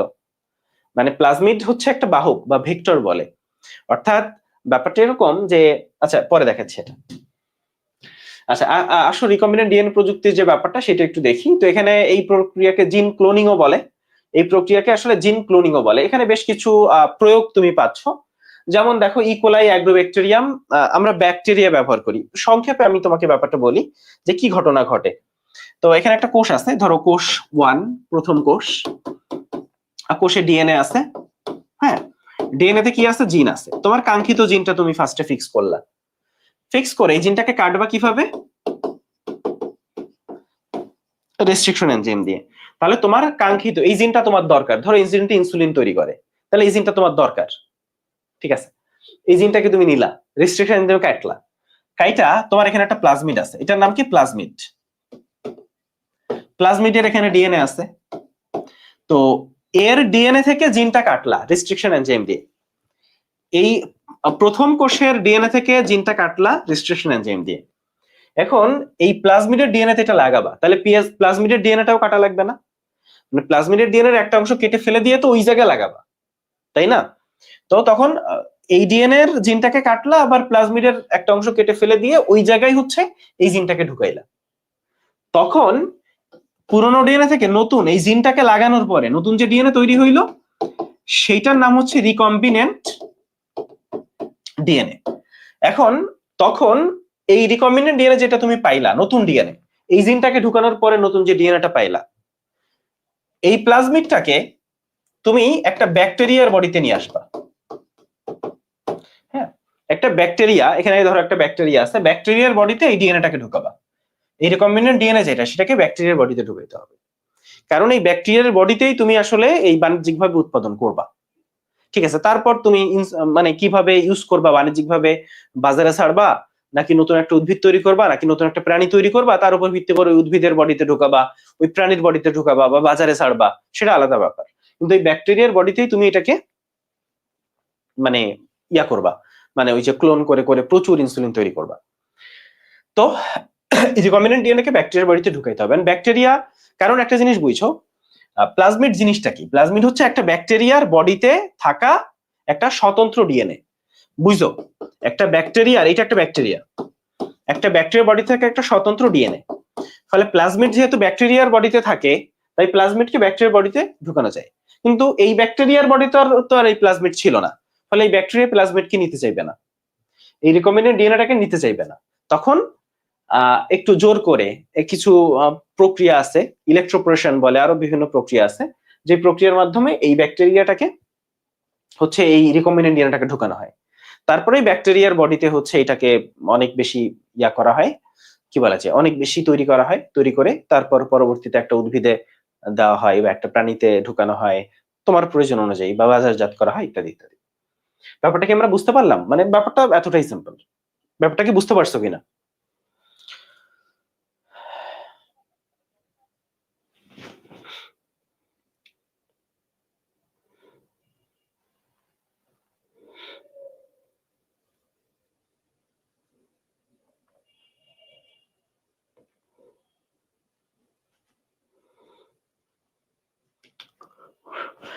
আচ্ছা, তাহলে আমি এটা মুছে দিচ্ছি। হ্যাঁ, আশা করি বুঝতে পারছি। আচ্ছা, ঠিক আছে। তাহলে চলো আমরা একটু দেখি যে এখানে ঘটনা প্লাজমিডের যে ব্যাপারটা বলা আছে, যে দেখো এখানে একটা ব্যাকটেরিয়া আছে, এটা একটা ব্যাকটেরিয়া, তো এটা হচ্ছে ব্যাকটেরিয়ার ক্রোমোজোম, ক্রোমোজোমে তো ডিএনএ আছে, আর একটা প্লাজমিড আছে, এই প্লাজমিডেও ডিএনএ আছে। তাহলে ব্যাকটেরিয়াতে যদি স্বতন্ত্র কোনো ডিএনএ থাকে, যেটা হচ্ছে আমরা প্লাজমিড বলি। এরপর চলে আসা প্লাজমিডের কিছু বৈশিষ্ট্য আছে, যে প্রথম কথা এই যে ক্রোমোজোম ছাড়া বৃত্তাকার দ্বিসূত্রক ডিএনএ অণুকে বলে প্লাজমিড, এবং প্লাজমিড অবশ্যই রেপ্লিকেট করতে পারবে, প্লাজমিডের ডিএনএ যেন অবশ্যই রেপ্লিকেট করতে পারে। এখন একটু চলে আসো নিচের দিকে চলে আসি, এদের সংখ্যা প্রতি কোষে 1 থেকে 1000 হইতে পারে প্লাজমিডের সংখ্যা। প্লাজমিডের বৈশিষ্ট্য অবশ্যই দ্বিসূত্রক ডিএনএ অণু, মানে রেগুলার এই যে বৃত্তাকার দ্বিসূত্রক ডিএনএ অণু, আণবিক ভর কত 10⁶ থেকে 200 × 10⁶ ডালটন। প্লাজমিড অল্প সংখ্যক, এটা খুব ইম্পর্টেন্ট একটা লাইন, যে পরীক্ষা আসতেই পারে যে তোমার মনে হয় প্লাজমিড মানে তো ডিএনএ, ডিএনএ মানে এখানে প্রচুর জিন থাকবে, কিন্তু স্পেশাল ব্যাপার, নরমালি এখানে যে ডিএনএ থাকে সেখানে অনেক জিন থাকে, তো প্লাজমিডের ডিএনএ জিনটা কম, অল্প সংখ্যক জিন থাকে, এবং কাটা হয় অবশ্যই রেস্ট্রিকশন এনজাইম দিয়ে, কাটা হয় রেস্ট্রিকশন এনজাইম দিয়ে। প্লাজমিড কিন্তু অন্য ব্যাকটেরিয়ায় যেতে পারে, কোন প্রক্রিয়ায়? কনজুগেশন প্রক্রিয়ায়।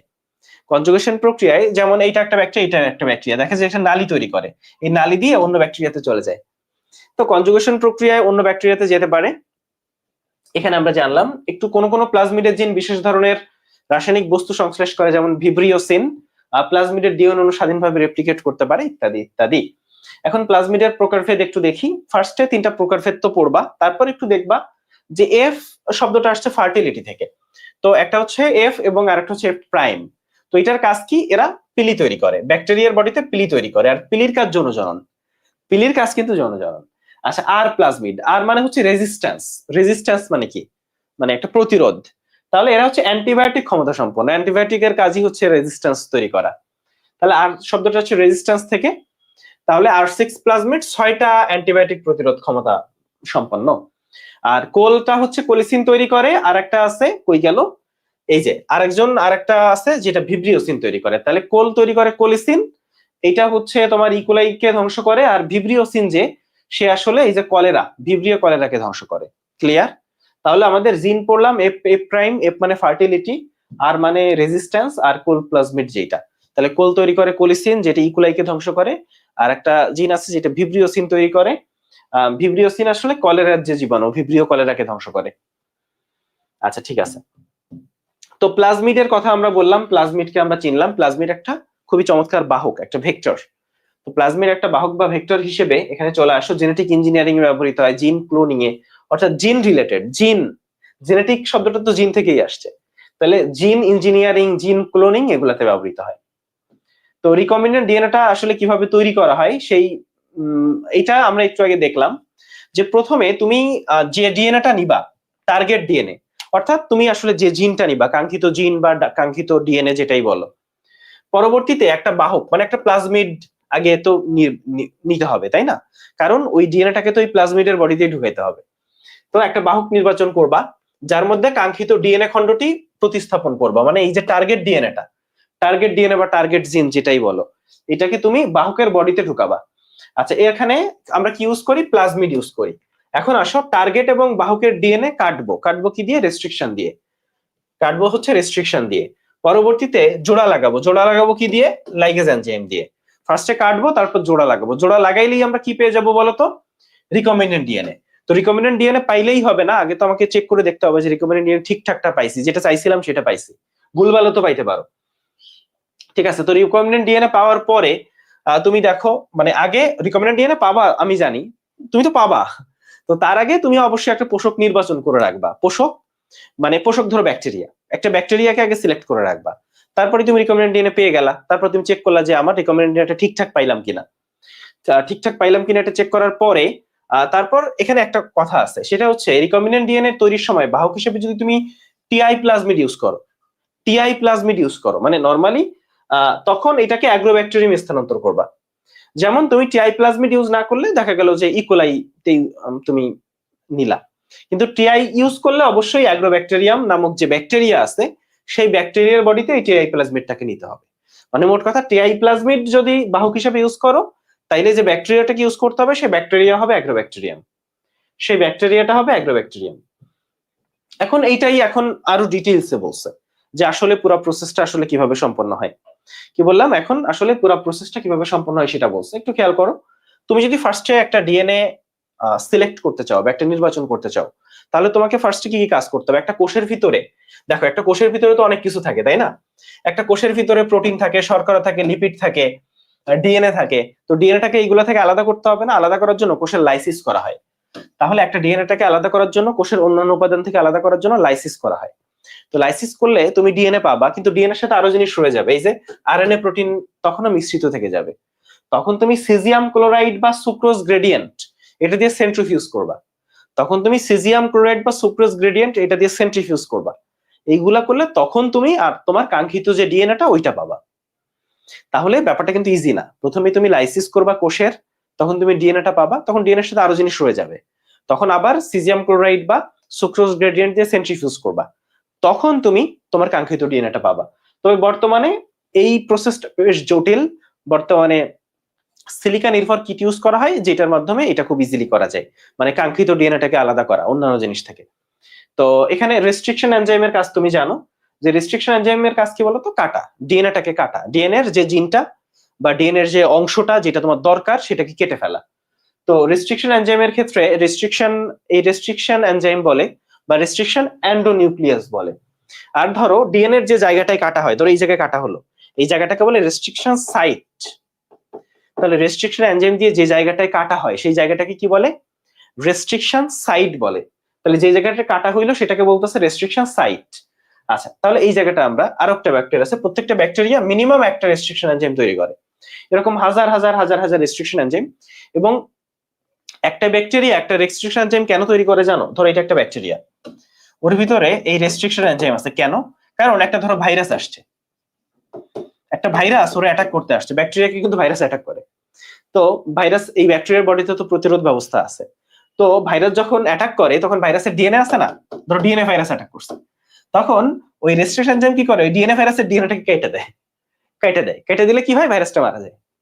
ঠিক আছে, তো ওই জিনিসটাই, ওই রেস্ট্রিকশন এনজাইমটাই আমরা এই প্রযুক্তিতে, জেনেটিক ইঞ্জিনিয়ারিং প্রযুক্তিতে ইউজ করা হয়, এই রেস্ট্রিকশন এনজাইমটা। তো প্রত্যেকটা ব্যাকটেরিয়া মিনিমাম কারণ তার বেঁচে থাকতে হবে, যদি সে না করতে পারে তাহলে তো ওই ব্যাকটেরিয়া প্রকৃতিতে টিকে থাকতে পারবে না, ভাইরাস আসলেই ও শেষ। তো মিনিমাম একটা রেস্ট্রিকশন এনজাইম তৈরি করে এই ব্যাপারটা। এখন আমরা ভেক্টর দেখবো, ভেক্টর মানে প্লাজমিডের কথা বলতেছে। তাহলে আমরা এখন একটা প্লাজমিড সিলেক্ট করব, ঠিক আছে, কারণ ওই প্লাজমিডের বডিতেই তো ওই কাঙ্ক্ষিত ডিএনএটা ঢুকাইতে হবে। এখন কাঙ্ক্ষিত ডিএনএ কে কাটবো কি দিয়ে? রেস্ট্রিকশন এনজাইম দিয়ে অবশ্যই। তো কাঙ্ক্ষিত ডিএনএ কে কাটবো, আবার প্লাজমিডটাকেও কিন্তু কাটবো, ঠিক আছে। এখন আসো, তোমার তো কাঙ্ক্ষিত ডিএনএ যেইটা, তো এই কাঙ্ক্ষিত ডিএনএ এর জন্য কিন্তু এখন বিভিন্ন লাইব্রেরি আছে, বুঝছো? দেখো ইকোলাই লাইব্রেরি, মানব জিনোম লাইব্রেরি, ঠিক আছে। তাহলে এই যে বিভিন্ন জীবের জন্যই লাইব্রেরি আছে, তো এই লাইব্রেরি থেকে ধরো হইতে পারে না যে পৃথিবীতে একটা সময় সবকিছু বিলুপ্ত হয়ে গেছে বা কোনো কিছু তুমি খুঁজে পাচ্ছ না, যে কোনো সময় হইতে পারে, তাহলে লাইব্রেরি থেকে এই জিনিসগুলো তুমি কালেক্ট করতে পারো। ইকোলাই লাইব্রেরি, মানব genome library, complementary DNA library, এই যে লাইব্রেরি গুলা, তো এখানে একটা শব্দ আছে সেটা হচ্ছে হাইব্রিডাইজেশন প্রোব। তুমি জাস্ট জানবা যে হাইব্রিডাইজেশন, একটু বলি যে এই অধ্যায়ে মানে যে এখানে আসলে জেনেটিক ইঞ্জিনিয়ারিং এর একটা বেসিক আলোচনা করছে। এখন জেনেটিক ইঞ্জিনিয়ারিং খুব সহজ জিনিস না, তুমি জানো, এখানে অনেক আলোচনা আছে, অনেক ডিপ আলোচনা আছে, সেটা তোমাকে জানতে হবে না। তোমাকে জানতে হবে যে একেবারে যতটুকু বেসিক আলোচনা এখানে আছে, যেমন এই যে হাইব্রিডাইজেশন প্রোব, এটার সাহায্যে আসলে কি করা হয়? এখানে কি করা হয়? এটার সাহায্যে দেখো লাইব্রেরি থেকে কোলন শনাক্ত করে পিসিআর এর মাধ্যমে ওই সিকোয়েন্সটা বের করে আনা যায়, মানে তোমার যেটা দরকার। তাইলে এখানে কোলন শনাক্ত করে পিসিআর ইউজ করে ওইটা বের করা হয়। এই টোটাল প্রক্রিয়ার নাম কি? Hybridization probe. এছাড়া বর্তমানে জিন মেশিন আছে, জিন মেশিনের ক্ষেত্রে এই জিন মেশিনের সাহায্যে এই কাজগুলো করা যায়। আচ্ছা, এখন একটু চলে আসো, এই যে রেস্ট্রিকশন এনজাইমের কথা বলতেছিলাম আমরা, কিছু রেস্ট্রিকশন এনজাইমের নাম বলা আছে। হ্যাঁ, এই একটা রেস্ট্রিকশন এনজাইম যেটা ইকোলাইতে পাওয়া যায়, হ্যাঁ, এই যে হিন্দ 3, এরপর হচ্ছে বাম H1। তো এই যে রেস্ট্রিকশন এনজাইম গুলা, এই রেস্ট্রিকশন এনজাইম গুলার নাম জানবা। এবং এই রেস্ট্রিকশন এনজাইমকে কিন্তু আমরা জানি যে রেস্ট্রিকশন এন্ডোনিউক্লিয়াস বলে, বায়োলজিক্যাল নাইফ বলে, আণবিক ছুরি বলে, অনেক নামই ডাকা হয়। বায়োলজিক্যাল নাইফ বলে, মলিকুলার সিজর বলে, হ্যাঁ, মলিকুলার সিজর, আণবিক কাঁচি, বায়োলজিক্যাল নাইফ ইত্যাদি বিভিন্ন নামে আসলে এই রেস্ট্রিকশন এনজাইম যারা তাদেরকে আসলে ডাকা হয়। তো রেস্ট্রিকশন এনজাইম দিয়ে এখানে এই যে রেস্ট্রিকশন সাইট টাইট অনেক কিছু আছে যে কোথায় আসলে কাটা হয়। তো এটা আসলে যদি কেউ দেখতে চাও দেখতে পারো। আসলে রেস্ট্রিকশন এনজাইম গুলোর নাম মনে রাখলেই ম্যাক্সিমাম 90% ক্ষেত্রে হয়ে যাবে, 10% ক্ষেত্রে হয়তো সাইট আসতে পারে, এটা আসার সম্ভাবনা মেডিকেলে বেশ খানিকটা কম, মানে খুবই কম। এখন আসো, আমরা একটু ছেদনকৃত ডিএনএ কে, মানে আমরা এখন কাটা রেস্ট্রিকশন এনজাইম কাটাকাটি করা শেষ, এখন আমরা কাঙ্ক্ষিত ডিএনএটাকে কাটছি, এখন আবার প্লাজমিডের ডিএনএটাকেও কাটছি। এখন কাঙ্ক্ষিত ডিএনএ কাটা ডিএনএটাকে প্লাজমিডের ডিএনএ তে বসাবো, বসানোর পরে আমরা কি পাবো? Recombinant DNA. আমরা লাইগেজ এনজাইম দিয়ে জোড়া লাগাবো, পেয়ে যাবো রিকম্বিনেন্ট ডিএনএ। এরপরেই পোষক মানে একটা ব্যাকটেরিয়া, ওই রিকম্বিনেন্ট ডিএনএটাকে ব্যাকটেরিয়াতে ঢুকাবো। তো ব্যাকটেরিয়াতে যখন ঢুকাইতে চাই, এখানে কিন্তু ওই ব্যাকটেরিয়াটা প্লাজমিডকে নিতে চায় না। তো তখন কি করতে হবে? এই যে হিট শক আছে, হিট শকের মাধ্যমে আমি ধরো প্লাজমিডটাকে ঢুকাইলাম। যখনই প্লাজমিডটাকে ঢুকাইলাম তখন ব্যাকটেরিয়াটা কি একটু মানে প্লাজমিডটাকে ব্যাকটেরিয়ার বডিতে ঢুকাইলাম, তখন ব্যাকটেরিয়াটা চেঞ্জ হয়ে গেল না? এই জন্য নতুন যে ব্যাকটেরিয়াটাকে, এটাকে বলে ট্রান্সফর্মড ব্যাকটেরিয়া। তাহলে এখানে আধুনিক একটা পদ্ধতি আছে ইলেকট্রোপোরেশন, এই প্রক্রিয়াটাতেও প্লাজমিডকে ব্যাকটেরিয়ার বডিতে ঢোকানো যায়। তাহলে প্লাজমিডকে ব্যাকটেরিয়ার বডিতে ঢোকানোর একটা প্রক্রিয়া হিট শক, এরপর আছে ইলেকট্রোপোরেশন। এই যে প্রক্রিয়াগুলো, এই প্রক্রিয়াগুলোর নাম আমরা জানবো, হিট শক আছে, ইলেকট্রোপোরেশন আছে, ইত্যাদি ইত্যাদি।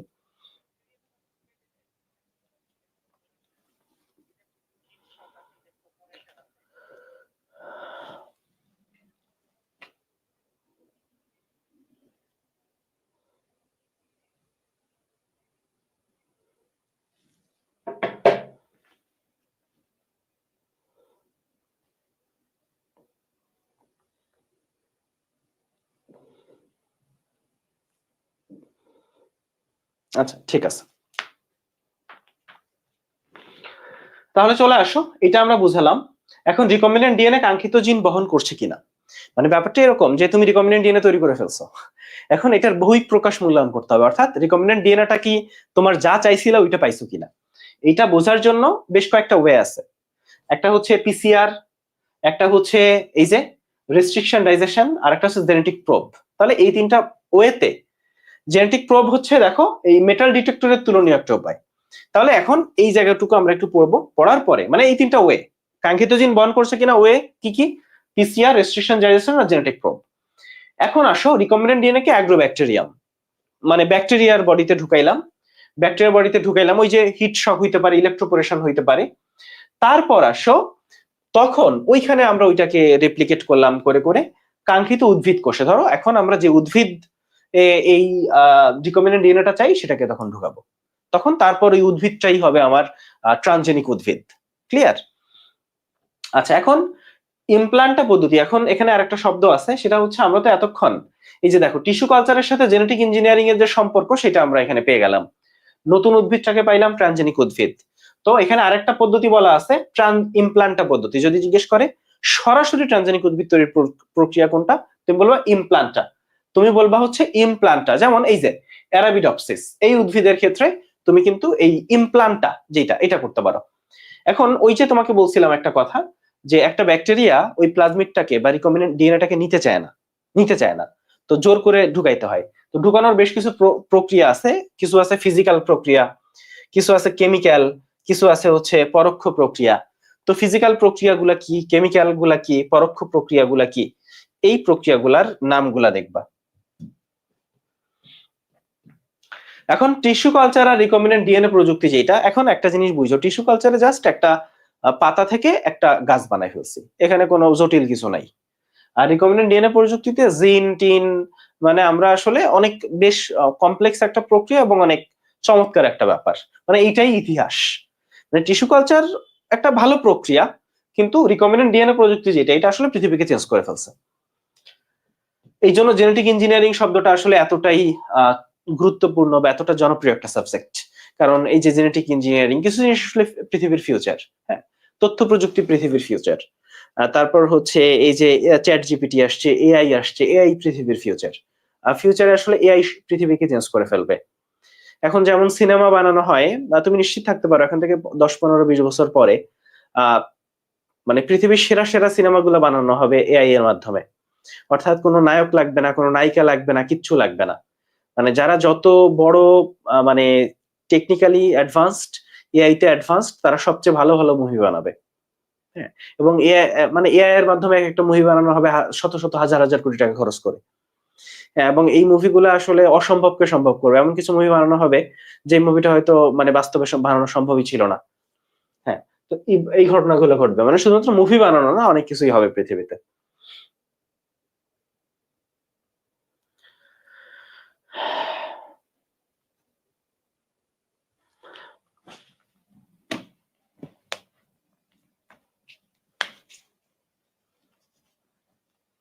আসো, তো আমরা জিন ক্লোনিং দেখতে চাই। তো জিন ক্লোনিং মানে হচ্ছে একটা জিন, যে জিনটা তোমার কাঙ্ক্ষিত জিন, যেমন ইনসুলিন তৈরির জিন, আমার খুব পছন্দের কথা। তো এই জিনটাকে তুমি ক্লোন করে অসংখ্য জিন বানাবা, প্রত্যেকটা জিন ইনসুলিন বানাবে, তাহলে তুমি প্রচুর ইনসুলিন পাবা। এটা হচ্ছে জিন ক্লোনিং। ঠিক আছে, খুবই সহজ জিনিস। আচ্ছা, তো এখানে আসো, তো এটা হচ্ছে জিন ক্লোনিং এর জিনের 3টা উৎস আছে, এই 3টা উৎস দেখবা। এখন আমরা পিসিআরটা দেখবো। পিসিআর মানে পলিমারেজ চেইন রিঅ্যাকশন, এটা কিন্তু করোনার এই যে করোনা মানে করোনা রোগ শনাক্ত করার ক্ষেত্রে কিন্তু এই যে পিসিআর করা হইতো। তো এই পিসিআর মানে পলিমারেজ চেইন রিঅ্যাকশন। তো ক্যারিমুলিস ডিএনএ ক্লোনিং এর দ্রুততম একটা পদ্ধতি আবিষ্কার করেন, এইটাকে আসলে পিসিআর বলে। এটাকে আসলে কি বলে ভাইয়া? পিসিআর। তো এই জায়গাটা আমরা একটু জানবো। এখন ক্লোনিং দুই রকম, একটা ডিএনএ ক্লোনিং আর একটা রিপ্রোডাক্টিভ ক্লোনিং। তো রিপ্রোডাক্টিভ ক্লোনিং টা পড়ে দেখতে পারো কি ঘটনা ঘটানো হয়। তো এই প্রক্রিয়ার মাধ্যমে ডলি নামে একটা ভেড়া বানানো হয়েছে, ডলি নামের একটা ভেড়ারও বানানো হয়েছে। কি বললাম? রিকম্বিনেন্ট ডিএনএ প্রযুক্তির মাধ্যমে যে ডলি নামের ভেড়া বানানো হয়েছে, এইটাই হচ্ছে তোমার পরীক্ষায় আসবে। এখন এখানে পিসিআর আর রিকম্বিনেন্ট ডিএনএ এই দুইটার একটা পার্থক্য দেওয়া আছে। কারণ পিসিআর যেটা, সেটা কিন্তু ইনভিট্রো মানে কোষের বাইরে ঘটে। যেমন ওই যে বললাম করোনার সময় করোনা রোগ শনাক্ত করতে পিসিআর ইউজ করা হয়। আর এই রিকম্বিনেন্ট ডিএনএ প্রযুক্তি যেটা, এটা তো কোষের ভিতরেই হচ্ছে, তাহলে এটা কোষের ভিতরে হচ্ছে ইন ভিভো, এটা হচ্ছে ইন ভিট্রো, এটা ইন ভিভো, এটা ইন ভিট্রো। এবং এই রিকম্বিনেন্ট ডিএনএ প্রযুক্তি তো মানে পুরো জিনিসটাই আমরা দেখে আসলাম, যেখানে বাহক লাগে, ব্যাকটেরিয়া লাগে, তাই না, রেজিস্ট্রেশন এনজাইম, লাইগেজ এনজাইম, এই জিনিসগুলো লাগে। তো এখানে আসলে এই জিনিসগুলো আসলে লাগে না। এখন আমরা একটু জীব প্রযুক্তির ব্যবহার, এখন আসলে রিকম্বিনেন্ট ডিএনএ তো পড়লাম ডিটেইলসে, যে রিকম্বিনেন্ট ডিএনএ প্রযুক্তিটা কিভাবে কি হয়। এখন আমরা প্রয়োগটা দেখবো, রিকম্বিনেন্ট ডিএনএ প্রযুক্তির মাধ্যমে কি কি কাজ করা হয়েছে।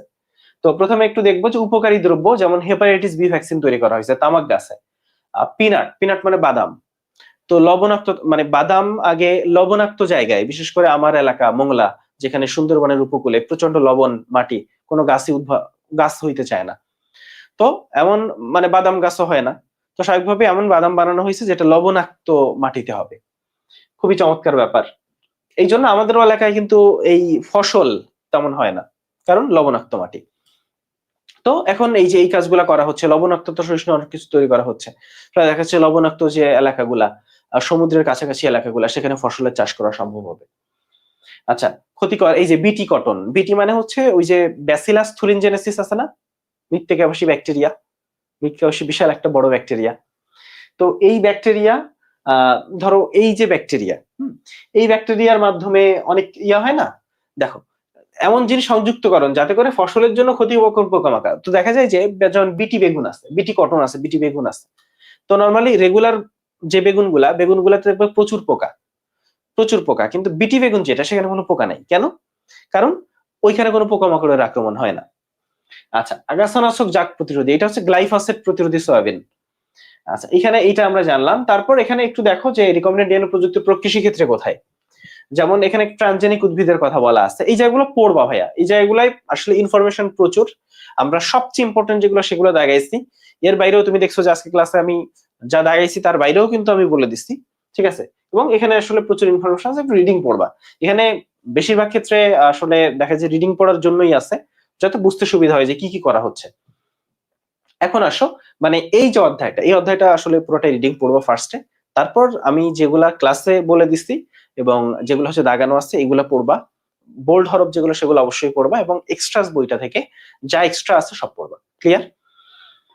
আচ্ছা, এখন আসো আগাছা নিধনকারী, এখানে গ্লাইফোসেট যেটা, সেটা হচ্ছে আগাছা নিধনকারী একটা পদার্থ। গ্লাইফোসেট হচ্ছে আগাছা নিধনকারী একটা পদার্থ।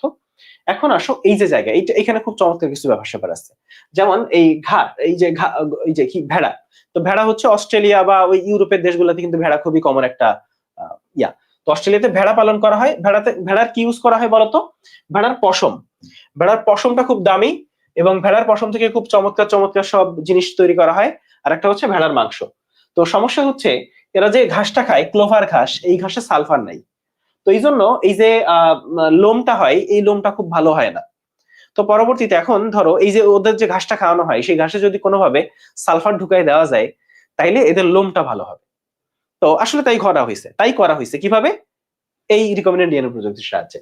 তো এখানে তখন কি হয়েছে, সূর্যমুখীর যে সালফারটা, সূর্যমুখীর যে সালফারটা, ওই সালফারটা ঢুকাই দেওয়া হয়েছে ওই ক্লোভার ঘাসের ভিতরে।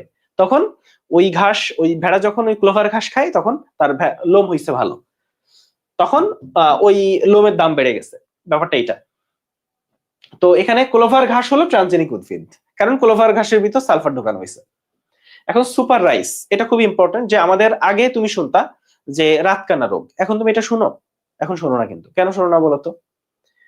কারণ রাতকানা রোগ হয় ভিটামিন এর অভাবে।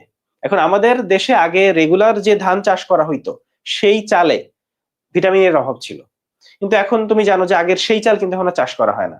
এখন নতুন নতুন সব চাল চাষ করা হয় যেগুলাতে ভিটামিনের অভাব নাই। এখন এই জন্য রাতকানা রোগের রোগী দেখবা না, ঠিক আছে? রাতকানা রোগের রোগী তুমি দেখবা না। যদিও এটা ঠিক যে অতিমাত্রায় আসলে এই যে ট্যাব, মোবাইলের প্রতি আসক্তি বা ডিজিটাল ডিভাইসের প্রতি আসক্তির কারণে মোটামুটি সবাই কানা আমরা, কিন্তু স্টিল মানে এই যে এই যে ভিটামিনের এর যে ঘাটতি, সেটা তো পূরণ করা সম্ভব হয়েছে। তো এখানে একটু খেয়াল করো, আগে এই সমস্যাটা আসলে ছিল, এখন এই সমস্যাটা ওইভাবে নাই। এখন এই যে ইঙ্গোপোট্রাইকাস সুপার রাইস বানাইছে। তো এখানে উনি কি করছে, জ্যাপোনিকা টাইপ ধানে, বোঝাই যাচ্ছে ড্যাফোডিল থেকে বিটা ক্যারোটিন, মানে তো বিটা ক্যারোটিন ভিটামিন এ তৈরি করে। তাইলে ড্যাফোডিল থেকে বিটা ক্যারোটিন তৈরি 4টা জিন, আর অতিরিক্ত আয়রন তৈরি 3টা জিন এখানে রিপ্লেস করছে। ফলে এখন আর আয়রনের অভাব নাই, ভিটামিন এর কোনো অভাব আসলে নাই।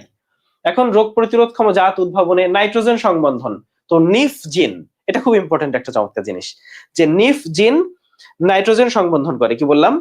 নিফ জিন হচ্ছে নাইট্রোজেন সংবন্ধন করে, নিফ জিন নাইট্রোজেন সংবন্ধন করে। এখন আমরা একটু দেখি যে দ্যুতিময়, তো দেখো তোমরা দেখছো যে জোনাকি পোকার পিছন দিয়ে আলো জ্বলে কেন? কারণ জোনাকি পোকার বডিতে লুসিফারেজ নামক এনজাইম আছে, লুসিফারেজ নামক একটা এনজাইম আছে। এই এনজাইমটা একটা পদার্থ তৈরি করে লুসিফেরিন, তো এই লুসিফেরিনের জন্যই জোনাকি পোকার পিছন দিয়ে আলো জ্বলে। এখন এই লুসিফেরিনটা যদি কোনো গাছের ভিতর ঢুকাই দেওয়া যায়, তাহলে ওই গাছ দিয়েও আলো জ্বলবে, এবং এই ঘটনাটা ঘটানো হয়েছে। জোনাকি পোকার যে পিছন দিয়ে যে আলো জ্বলে, ওই আলো জ্বলার জন্য দায়ী যে জিন, লুসিফারেজ এনজাইম, এই লুসিফেরিন, হ্যাঁ, তো ওই জিনটাই ঢুকাই দেওয়া হয়েছে কিছু কিছু উদ্ভিদে, এখন ওই গাছ থেকে আলো জ্বলে। খুবই চমৎকার ব্যাপার। আচ্ছা, এই যে তামাক গাছের পাতা থেকে আলো জ্বলে। এখন আসো বীজহীন ফল সৃষ্টিতে, এই যে তরমুজ, এই তরমুজটা রাখ দিবা, তাহলে এক্সাম্পল যা আছে সব পড়তে হবে। খরা প্রতিরোধী জাত সৃষ্টি, এই যে এক্সাম্পল পড়বা। লবণাক্ত সহিষ্ণুতা জাত সৃষ্টি, এক্সাম্পলটা পড়বা। মানে এখানে আসলে ওই বাদামি বানানো হয়েছে, পিনাট। ট্রানজেনিক প্রাণী বা জিএম প্রাণী, জিএম মানে হচ্ছে জেনেটিক্যালি মডিফাইড প্রাণী, তো এই প্রাণীগুলো তৈরি করা হচ্ছে। তারপর চলে আসবা হচ্ছে ক্ষতিকারক কীট পতঙ্গ রোধী। আচ্ছা, এখন আচ্ছা wait.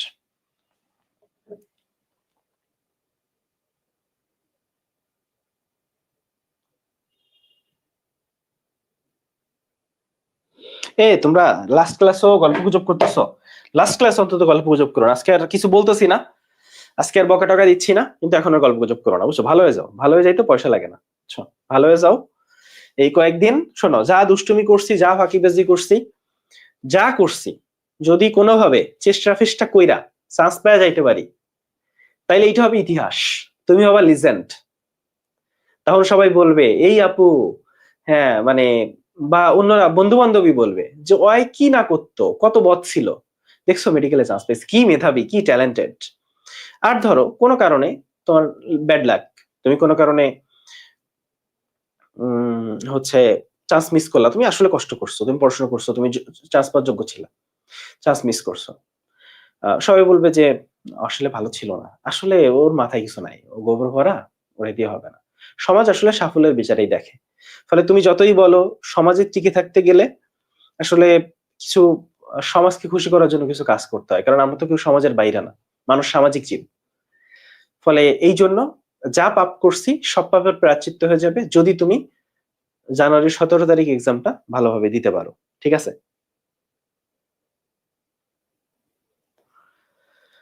ক্লিয়ার?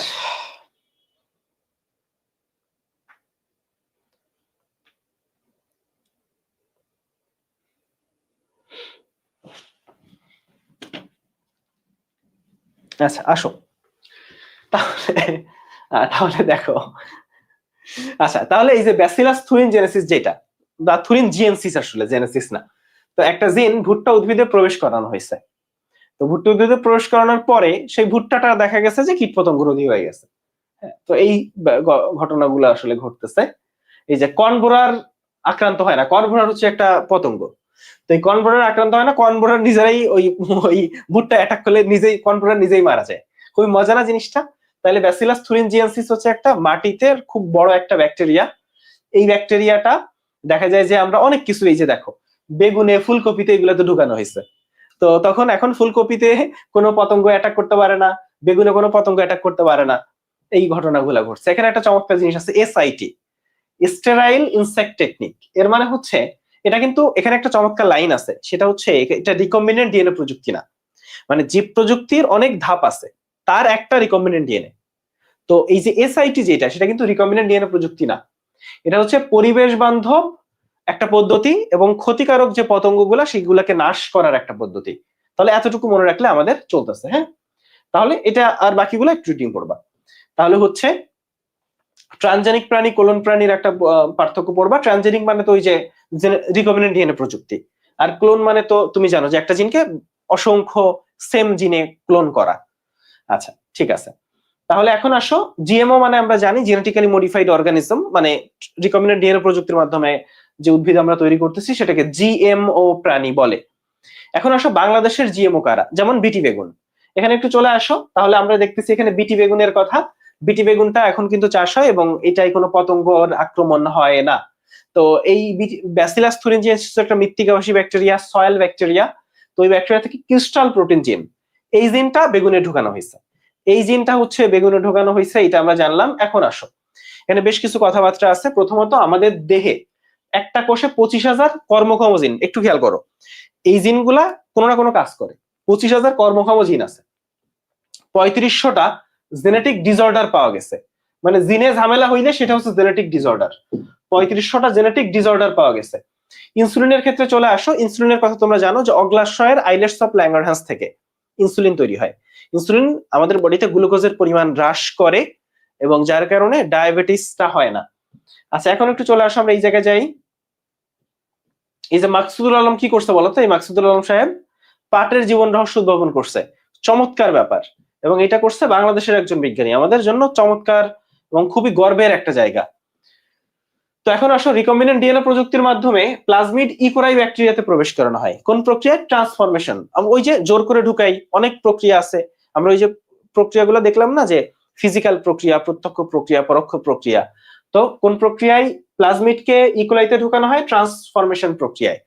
তো এটা হিট শক মেথড বা ইলেকট্রিক পালস, মানে মেথড যেটা, সেটা হচ্ছে হিট শক বা ইলেকট্রিক পালস। এখন আসো, ফার্মেন্টেশন ট্যাঙ্কে জিএমও ইকোলাই সংখ্যা বৃদ্ধিকরণ। তাহলে এখানে পরীক্ষায় দেখা গেল ডিরেক্ট আসবে যে জিএমও লাইকের সংখ্যা বৃদ্ধি করা হয় কোথায়, কোন ট্যাঙ্কে। তখন আসবে যে ফার্মেন্টেশন ট্যাঙ্ক, অন্য বিভিন্ন হাবিজাবি ট্যাঙ্কের নাম দিয়ে দিল। এখন এই জায়গাটায় আমরা একটু চলে আসি। এখানে এই ওষুধগুলা কোন ওষুধ কোন কাজে ব্যবহৃত হয়? ইনসুলিন তো ডায়াবেটিস চিকিৎসায় তোমরা জানো। ইন্টারফেরনকে বলা হয় একটা কোষীয় প্রোটিন, আমাদের কোষের ভিতরে ইন্টারফেরন থাকে। আর এই ক্যান্সার আর ভাইরাস, তাহলে আমরা এই ভাই, ক্যান্সার ভাই, এটার নাম কি বলতো? ক্যান্সার ভাই। তো ক্যান্সার আর ভাতে ভাইরাস আর ই দিয়ে ইন্টারফেরন, তাহলে এখানে মনে রাখবা ক্যান্সার ভাই।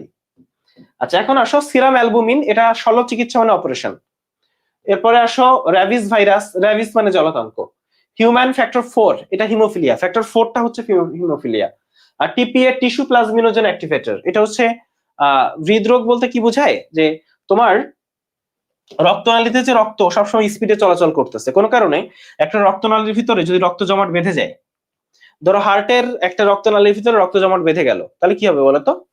রক্ত জমাট বেঁধে গেলে, হুট করে রক্ত জমাট বেঁধে গেলে তোমার হৃদরোগ হবে, তুমি হার্ট অ্যাটাক করতে পারো। তো এই সময় এই যে এই অ্যাক্টিভেটরটা ইউজ করা, মানে এই টিপিএ ইউজ করা হয়। এটা কি করে? Tissue plasminogen activator. তো এটা আসলে জমাট রক্ত গলায়। এই টিপিএ কি করে?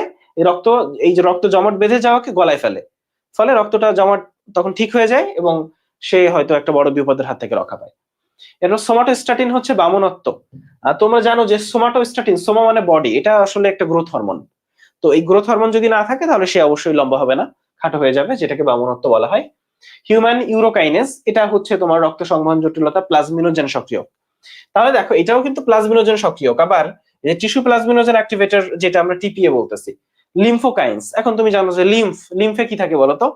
লিম্ফে থাকে ডাব্লিউবিসি। আর ডাব্লিউবিসির কাজ কি? ইমিউন, মানে প্রতিরক্ষার কাজ করে। আচ্ছা, ইন্টারফেরন, ইন্টারফেরনের কথা আমরা জানি যে ইন্টারফেরন হচ্ছে একটা কোষীয় প্রোটিন। ইন্টারফেরন কি বলছি ভাইয়া? একটা কোষীয় প্রোটিন। তো ইন্টারফেরন আসলে কি করে? ধরো ইন্টারফেরন হচ্ছে একটা কোষের ভিতরে থাকা একটা প্রোটিন, ঠিক আছে? এখন একটা ভাইরাস যখন অ্যাটাক করে, ইন্টারফেরন কি করে? এই ভাইরাস, মানে এই কোষের চারদিকে একটা মোটামুটি দেয়ালের মতো তৈরি করে, যাতে এই ভাইরাসটা আসলে অন্য কোষগুলাকে অ্যাটাক না করতে পারে। এবং এই ইন্টারফেরন দেখা যায় যে অন্য কোষগুলাকে যে বলে দেয়, মানে যে ভাইরাস আসছে, তখন অন্য কোষগুলাও মোটামুটি একটা প্রতিরক্ষার ব্যবস্থা তৈরি করে ফেলে। ফলে আগেই প্রতিরক্ষার ব্যবস্থা তৈরি করার ফলে অন্য ভাইরাস গুলা আসতে অ্যাটাক করতে পারে না। ফলে ইন্টারফেরন কি করে? একটা কোষীয় প্রোটিন, ভাইরাস এবং ক্যান্সারের বিরুদ্ধে কাজ করে। কোষীয় প্রতিরক্ষামূলক প্রোটিন। এরা কি করে দেখো? এই যে এরা গ্লাইকোপ্রোটিন ক্ষরণ করে। তো গ্লাইকোপ্রোটিন ক্ষরণ করার কারণে অন্য কোষগুলা আসলে তার প্রতিরক্ষা ব্যবস্থাকে অ্যাক্টিভ করে ফেলে, অন্য কোষগুলা ভাইরাসের আক্রমণ থেকে রক্ষা পায়। এটা আমরা জানলাম। ইন্টারফেরন প্রয়োগ করে আসলে কোন কোন চিকিৎসা করা সম্ভব হচ্ছে, এটা একটু খেয়াল করবা। হেপাটাইটিস, হার্পিস, প্যাপিলোমা, জলাতঙ্ক, এই রোগগুলোর চিকিৎসা আসলে করা হচ্ছে ইন্টারফেরনের সাহায্যে। এখন আরেকটা জিনিস দেখো, ইন্টারফেরনের বাণিজ্যিক নাম হচ্ছে বিটাফেরন। এই জিনিসগুলো পরীক্ষা আসে। ইন্টারফেরনের বাণিজ্যিক নাম কি বলছি ভাইয়া? বিটাফেরন। আমাদের আসলে বেশিক্ষণ লাগবে না, আমাদের ক্লাস শেষ হয়ে আসতে আর বেশিক্ষণ লাগবে না। এখন একটু চলে আসো, আমরা একটু টিস্যু প্লাজমিনোজেন অ্যাক্টিভেটরের কথা বলতেছিলাম। ওই যে একটা রক্তনালীতে রক্ত জমাট বেঁধে গেছে, রক্ত যদি জমাট বেঁধে যায় কি হবে? স্ট্রোক হইতে পারে, হার্ট অ্যাটাক হইতে পারে। তাহলে এই জমাট রক্ত গলাবে কে? এই টিপিএ বা টিস্যু প্লাজমিনোজেন অ্যাক্টিভেটর। আগে আমরা দেখতাম যে এই যে স্ট্রেপ্টোকাইনিস থেকে এই কাজটা করা যায়, তবে এটা একটু জটিল বা এই কাজটা আসলে করা টাফ, কারণ এই প্রোটিনটা মানুষের নিজস্ব প্রোটিন নয়, ফলে স্ট্রেপ্টোকাইনেজ এনজাইমটা সমস্যা, তাই এই টিপিএটা ইউজ করা হয়, টিস্যু প্লাজমিনোজেন অ্যাক্টিভেটর। এখন ভুট্টাতে ওরাল ভ্যাকসিন উৎপাদন করা হচ্ছে ভুট্টার সাহায্যে। তারপর হচ্ছে এই যে গর্ভের শিশুর ক্ষেত্রে, এই যে মাতৃগর্ভের শিশু যদি কোনো একটা সমস্যা নিয়ে জন্মায়, বর্ষাভিকতা নিয়ে জন্মায়, তখন এই অ্যামনিওসিস নামক জিন প্রযুক্তি দ্বারা এটা নিরূপণ করা যায় বা জন্মাচ্ছে কিনা বা জন্মাতে যাচ্ছে কিনা। আচ্ছা, এখন আসো, এটা আমরা জানি যে দুধ, রক্ত এবং মলমূত্র থেকে ওষুধ তৈরি করা হয়। বায়োফার্মিং এর ক্ষেত্রে দেখো অ্যান্টিথ্রম্বিন এই শব্দটা আছে, এটার মাধ্যমে ছাগলের মাধ্যমে তৈরি করা হচ্ছে অ্যান্টিথ্রম্বিন। তারপর ছাগলের দুধ থেকে স্পাইডার মিল্ক, এরপর ইনসুলিন এখন কুসুম ফুলের বীজের মাধ্যমে। এগুলো খুব ইম্পর্টেন্ট লাইন, পরীক্ষা আসবে যে কোন ফুলের বীজ থেকে? কুসুম ফুল, গোলাপ ফুল, রজনীগন্ধা ফুল, বেলি ফুল, কোনটার সাহায্যে ইনসুলিন তৈরি করা হচ্ছে। তাহলে এখানে যা আছে সব ভাইয়া ইনফরমেশন, যা আছে সবই ইনফরমেশন। যে কাগজের মন্ড থেকে টরুলা ইস্ট জন্মায়, যেটার ভিতরে আমিষ পাওয়া যায়। স্যাকারোমাইসিস আছে, এই যে টরুলা আছে, এটা বর্জ্যে জন্মায়, যেখান থেকে অ্যামিনো অ্যাসিড পাওয়া যায়। এরপর কাগজ শিল্পের কাঁচামাল ব্রিজ করতে ক্লোরিন, এগুলো যদি আমরা অর্থনৈতিক রসায়নে পড়ছি। তাহলে এখানে ভাইয়া মানে মেইনলি যা আছে সবই হচ্ছে কাজ, কাজ আর কাজ। ঠিক আছে, আমাদের অধ্যায় কিন্তু আসলে শেষ হয়ে আসছে, তোমরা কি বুঝতে পারছো? আমাদের কিন্তু আর পড়া টড়া তেমন নাই।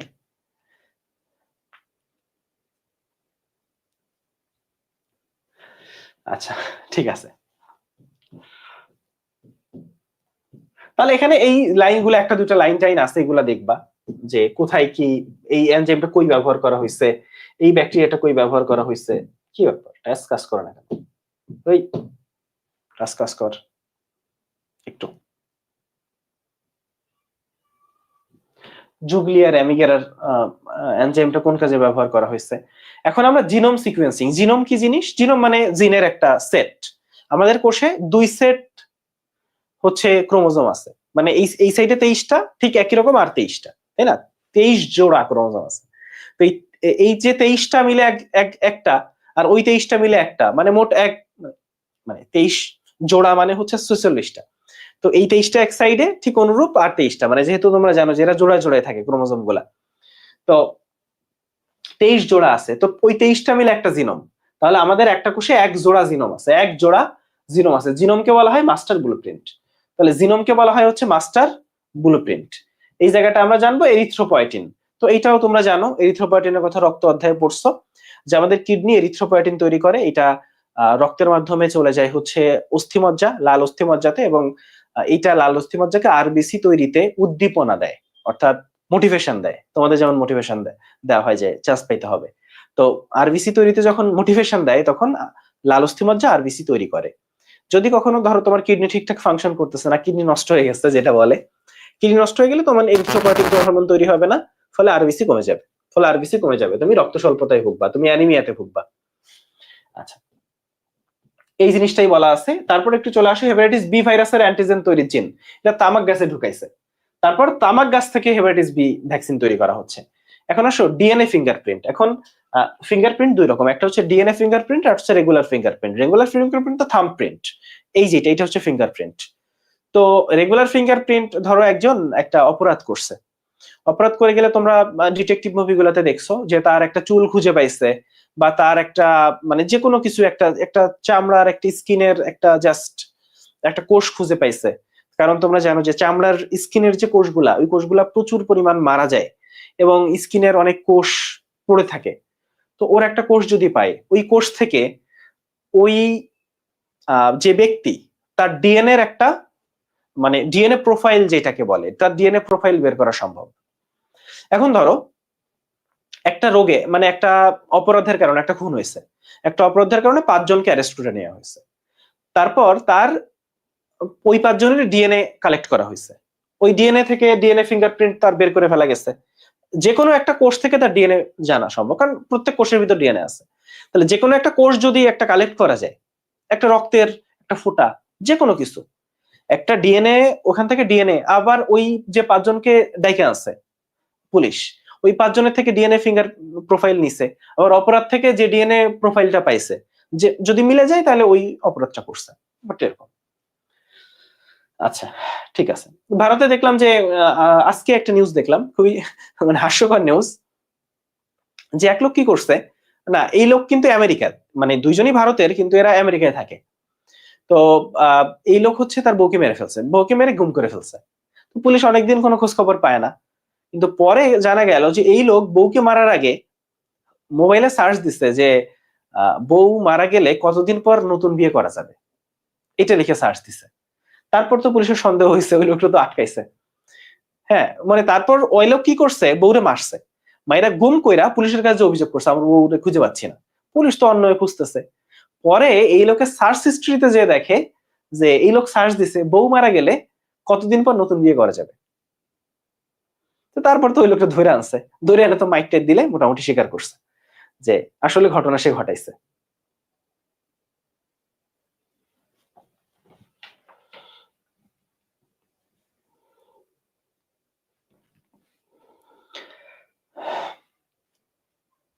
তাহলে ডিএনএ ফিঙ্গারপ্রিন্টটা কি বুঝছি, দেখো ডিএনএ কে রেস্ট্রিকশন এনজাইম দিয়ে কাইটা জেল ইলেকট্রোফোরেসিস করা হয়, করার পরে একটা ছাপ পাওয়া যায়, মানে আঙ্গুলের যেমন একটা ছাপ পাওয়া যায় ঠিক এরকম আঙ্গুলের ছাপটা তো এরকম, আর ডিএনএ ফিঙ্গারপ্রিন্ট আসলে এরকম, এবং তার প্রত্যেকটা কোষের ডিএনএ ফিঙ্গারপ্রিন্ট আছে, এবং ডিএনএ ফিঙ্গারপ্রিন্টও মিলে যাবে, আঙ্গুলের ছাপ যেমন মিলে ডিএনএ ফিঙ্গারপ্রিন্টও মিলে।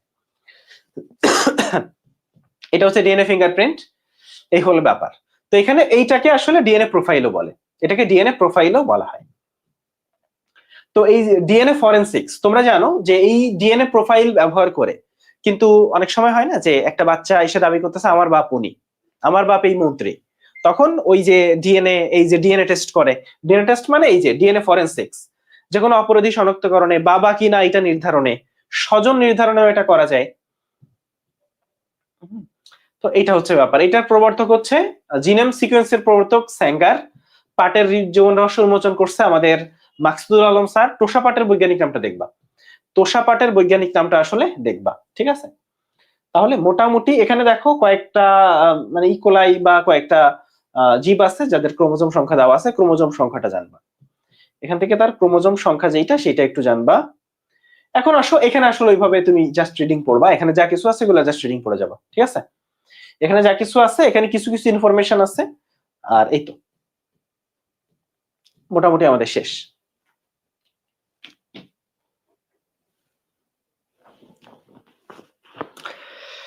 এখন ব্যাপার হচ্ছে আমি আসলে দু একদিনের ভিতর তোমাদের একবার শেষ হলো, তোমরা একটা মান্থলি দাও নাকি? মান্থলি দিবা না?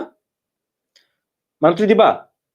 10 তারিখ থেকে কিন্তু হচ্ছে তোমরা কি আবার, আচ্ছা না মান্থলি দেওয়ার দরকার নেই, 8 তারিখ মেডিওলজি চ্যাম্প এক্সাম দাও। 8 তারিখ হচ্ছে মেডিওলজি চ্যাম্প এক্সাম, আমি যা পারো কোনো দরকার নাই, মানে তোমার বস হওয়ার দরকার নাই, যা পারো তাই দাও। তুমি জাস্ট বোঝার চেষ্টা করো যে এই মুহূর্তে অবস্থা কি, এই মুহূর্তে অবস্থা কি, কারণ সময় আছে 1 মাস 10 দিন সময় আছে। তো এই 1 মাস 10 দিন আমার কিভাবে পড়া উচিত, আমার স্ট্র্যাটেজি কিভাবে সেট করা উচিত, তো এই স্ট্র্যাটেজি সেট করার জন্য তুমি মিডল চ্যাম্প এক্সামটা দাও, ঠিক আছে? কোনো মান্থলি এক্সাম না, 8 তারিখ হচ্ছে মিডল চ্যাম্প এক্সামটা দিবা। আর একটা ব্যাপার হচ্ছে ইসে দেখা হবে, আরে আমাদের তো সামনে ক্লাস আছে না, আমাদের হচ্ছে সামনে রিভিশন ক্লাসগুলো আছে, রিভিশন ক্লাসগুলা খুব সাজানো গোছানো ক্লাস হবে, রিভিশন ক্লাসগুলো সবাই করবা এইটা। আর হচ্ছে মোটামুটি এই মুহূর্তে এটা কোনো ব্যাপার না। আর হচ্ছে আমি এখন মাঝে মাঝে আমাকে পাবা, এখন মোটামুটি আমাকে পাবা, কারণ গোল্ড ডিগার্স এর ব্যস্ততা, মানে ক্লাসের যে প্যারাটা, আমাদের মোটামুটি বইয়ের ব্যস্ততা সব শেষ, হ্যাঁ বইও 2-1 দিনের ভিতর পেয়ে যাব, তারপর হয়তো তোমাদের বই মানে সিক্রেট সেশনটা পাঠাইতে হবে। তো মোটামুটি আমার ব্যস্ততা শেষ, মানে বই নিয়ে আমার প্রচুর দৌড়াদৌড়ি গেল, এখন জাস্ট হচ্ছে রিভিশন ক্লাসগুলা নেওয়া এইটা, আর হচ্ছে তোমাদের সময় দেওয়া। মোটামুটি আমার ইচ্ছা জানুয়ারি 17 তারিখ পর্যন্ত ইনশাল্লাহ তোমাদেরকে সময় দিতে চাই আমি, হ্যাঁ কিভাবে কিভাবে সময় দেওয়া যায় সেটাও তোমরা বলতে পারো, যে ভাইয়া কিভাবে তোমাদেরকে উপকার করতে পারি, হেল্প করতে পারি, সেটাও জিজ্ঞেস করতে পারো। এই হলো ব্যাপার। আর এখানে এখন এই মুহূর্তে যারা আছো সবাই কি বলা যায়, সবাই সবার জন্য দোয়া করো। আমি তোমাদের জন্য অবশ্যই দোয়া করি। দেখো, টিচারের আসলে দোয়া করতে বলা লাগে না, কারণ আমি মানে তুমি আমার উপর ভরসা করে আসছো, আমি তোমার জন্য এতদিন ধরে কষ্ট করলাম, তাই না? তুমি যদি মানে এই যে কষ্টটা করছি, এটাই তো দোয়া, তাই না? তো এই হচ্ছে মোটামুটি ব্যাপার। আর মেডিলোজির সার্ভিস আমরা বেস্ট দেওয়ার ট্রাই করতেছি, সামনে আরো ভালো করব। তারপরে মেডিলোজির প্রতি কারো যদি কোনো কষ্ট থাকে, রাগ থাকে, অভিমান থাকে, আমরা মানুষ, আমরা ভুল করতে পারি। মেডিলোজির কারো প্রতি অভিযোগ থাকে, অভিমান থাকে, আমাদের ক্ষমা করে দিও। এই হলো মোটামুটি ব্যাপার। আর আমার খারাপ লাগতেছে পোলাপানগুলার জন্য, যারা বসে বসে আড্ডা ফাড্ডা মারতো, তারা আসলে কি করবে। তো যাই হোক, তোমরা জানো চান্স পাওয়ার পরে আড্ডা ফাড্ডা মারতে পারো, সেজন্য এখন একটু কষ্ট টষ্ট করো। আর একটা জিনিস মনে রেখো, যে তোমার এই 1 মাসের কষ্টের কারণে তোমার মানে এই 1 মাসের কষ্ট তোমার লাইফ চেঞ্জিং কোনো কিছু হইতে পারে। মানে হয় না যে, ধরো তুমি মেডিকেলে পড়লে তোমার সারা জীবন যাবে ডাক্তার হইতে, হয়তো তুমি যখন ডাক্তার হবা তোমার বাচ্চা কাচ্চারা হচ্ছে ডাক্তার বাপ পাবে, এটা একটা ব্যাপার, ডাক্তার মা পাবে। শুধু তাই না, মানে তুমি সারা লাইফ ডাক্তার ডাক্তার শুনতে পারবা। এখন ধরো তুমি ডাক্তার হইলা না, অন্য কিছু হইলা, তাতে তোমাকে অন্য কোনো নামে ডাকবে। হইতে পারে তুমি একজন কৃষিবিদ হবা, হইতে পারে তুমি একজন ইঞ্জিনিয়ার হবা, হইতে পারে যে কোনো কিছু। তুমি যে কোনো পেশায় একজন ব্যবসায়ী হবা, একজন বিলিয়নিয়ার হবা, একজন মিলিনিয়ার হবা, একজন মিডিয়া পার্সোনালিটি হবা, যে কোনো কিছু হতে পারে। কিন্তু সবচেয়ে গুরুত্বপূর্ণ যে ব্যাপার, সেটা হচ্ছে এই 1 মাস আমি আমার বেস্ট ট্রাইটা করব আমার স্বপ্নের জন্য। ধরো আমি আমার মা বাবার স্বপ্নের জন্য, আমার মা বাবা সবচেয়ে বেশি খুশি হবে। ধরো আমাদের তো ইচ্ছা থাকে না যে মা বাবা তোমাকে সবসময় খুশি দেখতে চাইছে, সারা জীবন তোমার খুশির জন্য লাইফ অনেক কিছু করছে, অনেক কিছু করছে না? তুমিও তো চাও যে মা বাবাকে একটু ব্যাক দি। তো ব্যাপারটা এরকম যে তোমার মা বাবা সারা জীবনে তোমার জন্য বহুত কষ্ট করছে, বহুত কষ্ট, তোমাকে জাস্ট তোমার মুখের হাসিটা দেখার জন্য। তো এখন এইরকম একটা সুযোগ তুমি তোমার জীবনে আর কখনো নাও পাইতে পারো। এর বিনিময়ে সারা জীবন তোমার মা বাপ তোমার হাসির জন্য যে কষ্টটা করছে, তার প্রতিদান তুমি জাস্ট 1 মাস কষ্ট করে দিতে পারো। সারা জীবনের তাদের কষ্টের মানে তার মুখে তুমি যে হাসিটা দেখবা, এই হাসি তুমি তোমার জীবনে কোনোদিন দেখো নাই, নাম্বার 1। এবং তোমার বাপ মার সারা জীবন তোমার প্রতি যে চাওয়া ছিল, সেটা তুমি পূরণ করে দিতে পারবা জাস্ট একটা রেজাল্টে। বিলিভ মি, এটাই হবে। এবং ঠিক এই ব্যাপারটা যদি না হয়, যারা এখানে সেকেন্ড টাইমের বাচ্চা কাচ্চারা আসো তোমরা এটা জানো, যারা সেকেন্ড টাইমের বাচ্চা কাচ্চারা আসো তোমরা এটা জানো যে তারা কতটা কষ্ট পাইছে তোমরা যখন মিস করছো।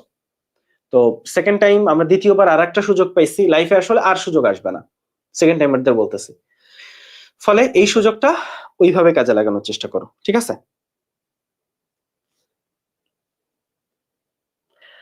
আর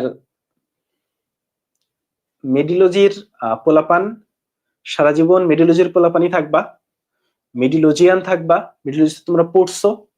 মেডিলজি আসলে আমাদের সবার প্ল্যাটফর্ম, ঠিক আছে? তুমি একটা প্ল্যাটফর্মে পড়ছো, হইতে পারে আমাদের অনলাইন প্ল্যাটফর্ম, হয়তো যদি এমন হইতো যে মানে তুমি ফিজিক্যালি যাচ্ছ, হয়তো আবেগটা বেশি হতো। আমি জানি না তোমার মেডিলজির প্রতি কিরকম আবেগ কাজ করে, কিন্তু যখন আমি তোমাদের একজনকে সামনাসামনি দেখি, তোমরা যখন এসে কথা বলো আমার সাথে, আমার ওই ফিলটা হয় যে ওকে আমি পড়াইছি, ও আমার স্টুডেন্ট, ও মেডিলজির একজন মেম্বার। হ্যাঁ, মেডিলজি আসলে একটা ফ্যামিলি, এবং এই ফ্যামিলির সদস্য আমরা সবাই। এবং আমার ইচ্ছাও আছে যে মেডিলজিয়ান নামে একটা গ্রুপ, আমরা ফেসবুক গ্রুপ খুলবো, যেখানে শুধুমাত্র মেডিলজির পেইড ব্যাচের স্টুডেন্টরা থাকবে। তারা হচ্ছে আমরা একটা কোশ্চেন করব যে মেডিলজি কোন পেইড ব্যাচে তুমি কখনো ভর্তি ছিলা কিনা, এবং সেক্ষেত্রে তোমার ফোন নাম্বারটা দাও। ফোন নাম্বার দিয়ে সার্চ দিলে আমরা বের করে ফেলবো যে ও কোনোদিন মেডিলজির কোনো পেইড ব্যাচে ছিল কিনা। তো এইটা, তো আমরা এখানে শুধুমাত্র মেডিলজির পেইড ব্যাচের স্টুডেন্টদের এই গ্রুপে রাখবো। তো এরকম একটা গ্রুপ আমরা করব। তো এই হচ্ছে ব্যাপার। আর ইনশাআল্লাহ সেলিব্রেশনেও তোমরা যখন চান্স পাবা, আমি তোমাদেরকে স্পেশাল কিছু আল্লাহর রহমতে দিব, ঠিক আছে? চান্স পাওয়ার জন্য আসলে কি মোটিভেশন দিতে হয় আমি জানি না, এতটুকু মনে রেখো যে এইরকম সুযোগ লাইফে হয়তো আর কখনো নাও আসতে পারে। স্বপ্ন পূরণের এই সুযোগটা লাইফে আর কখনো নাও আসতে পারে। হয়তো এখনকার যে তুমি অবহেলা করতেছো, একটু ফাঁকি দিচ্ছ, এই ফাঁকিবাজিটা হয়তো তোমার সারা জীবন আফসোসে পড়াইতে পারে। সারা জীবন আফসোস করার থেকে তুমি চান্স নাও পেতে পারো, ডাজন্ট ম্যাটার। সারা জীবন আফসোস করার থেকে এই কয়টা দিন জীবনের সেরা পরিশ্রমটা করো, এবং অবশ্যই স্ট্র্যাটেজিক্যালি, নট যে সব পড়ে ফাটাই ফেলবো, সব পড়তে পারবা না, সিস্টেমেটিক পড়ো, যতটুকু পারবা ততটুকু পড়ো। আগে প্ল্যান করো কতটুকু আমি পড়বো, কি পড়বো। টেক এ রিস্ক, রিস্ক ছাড়া লাইফে গেইন হয় না। তুমি যখন রিস্ক নিবা তখন জেতার সম্ভাবনা থাকবে, আর যখন রিস্ক নিচ্ছ না তখন জেতার সম্ভাবনাও নেই। ক্লিয়ার? ঠিক আছে, তাহলে সবাই ভালো থাকো, আল্লাহ হাফেজ।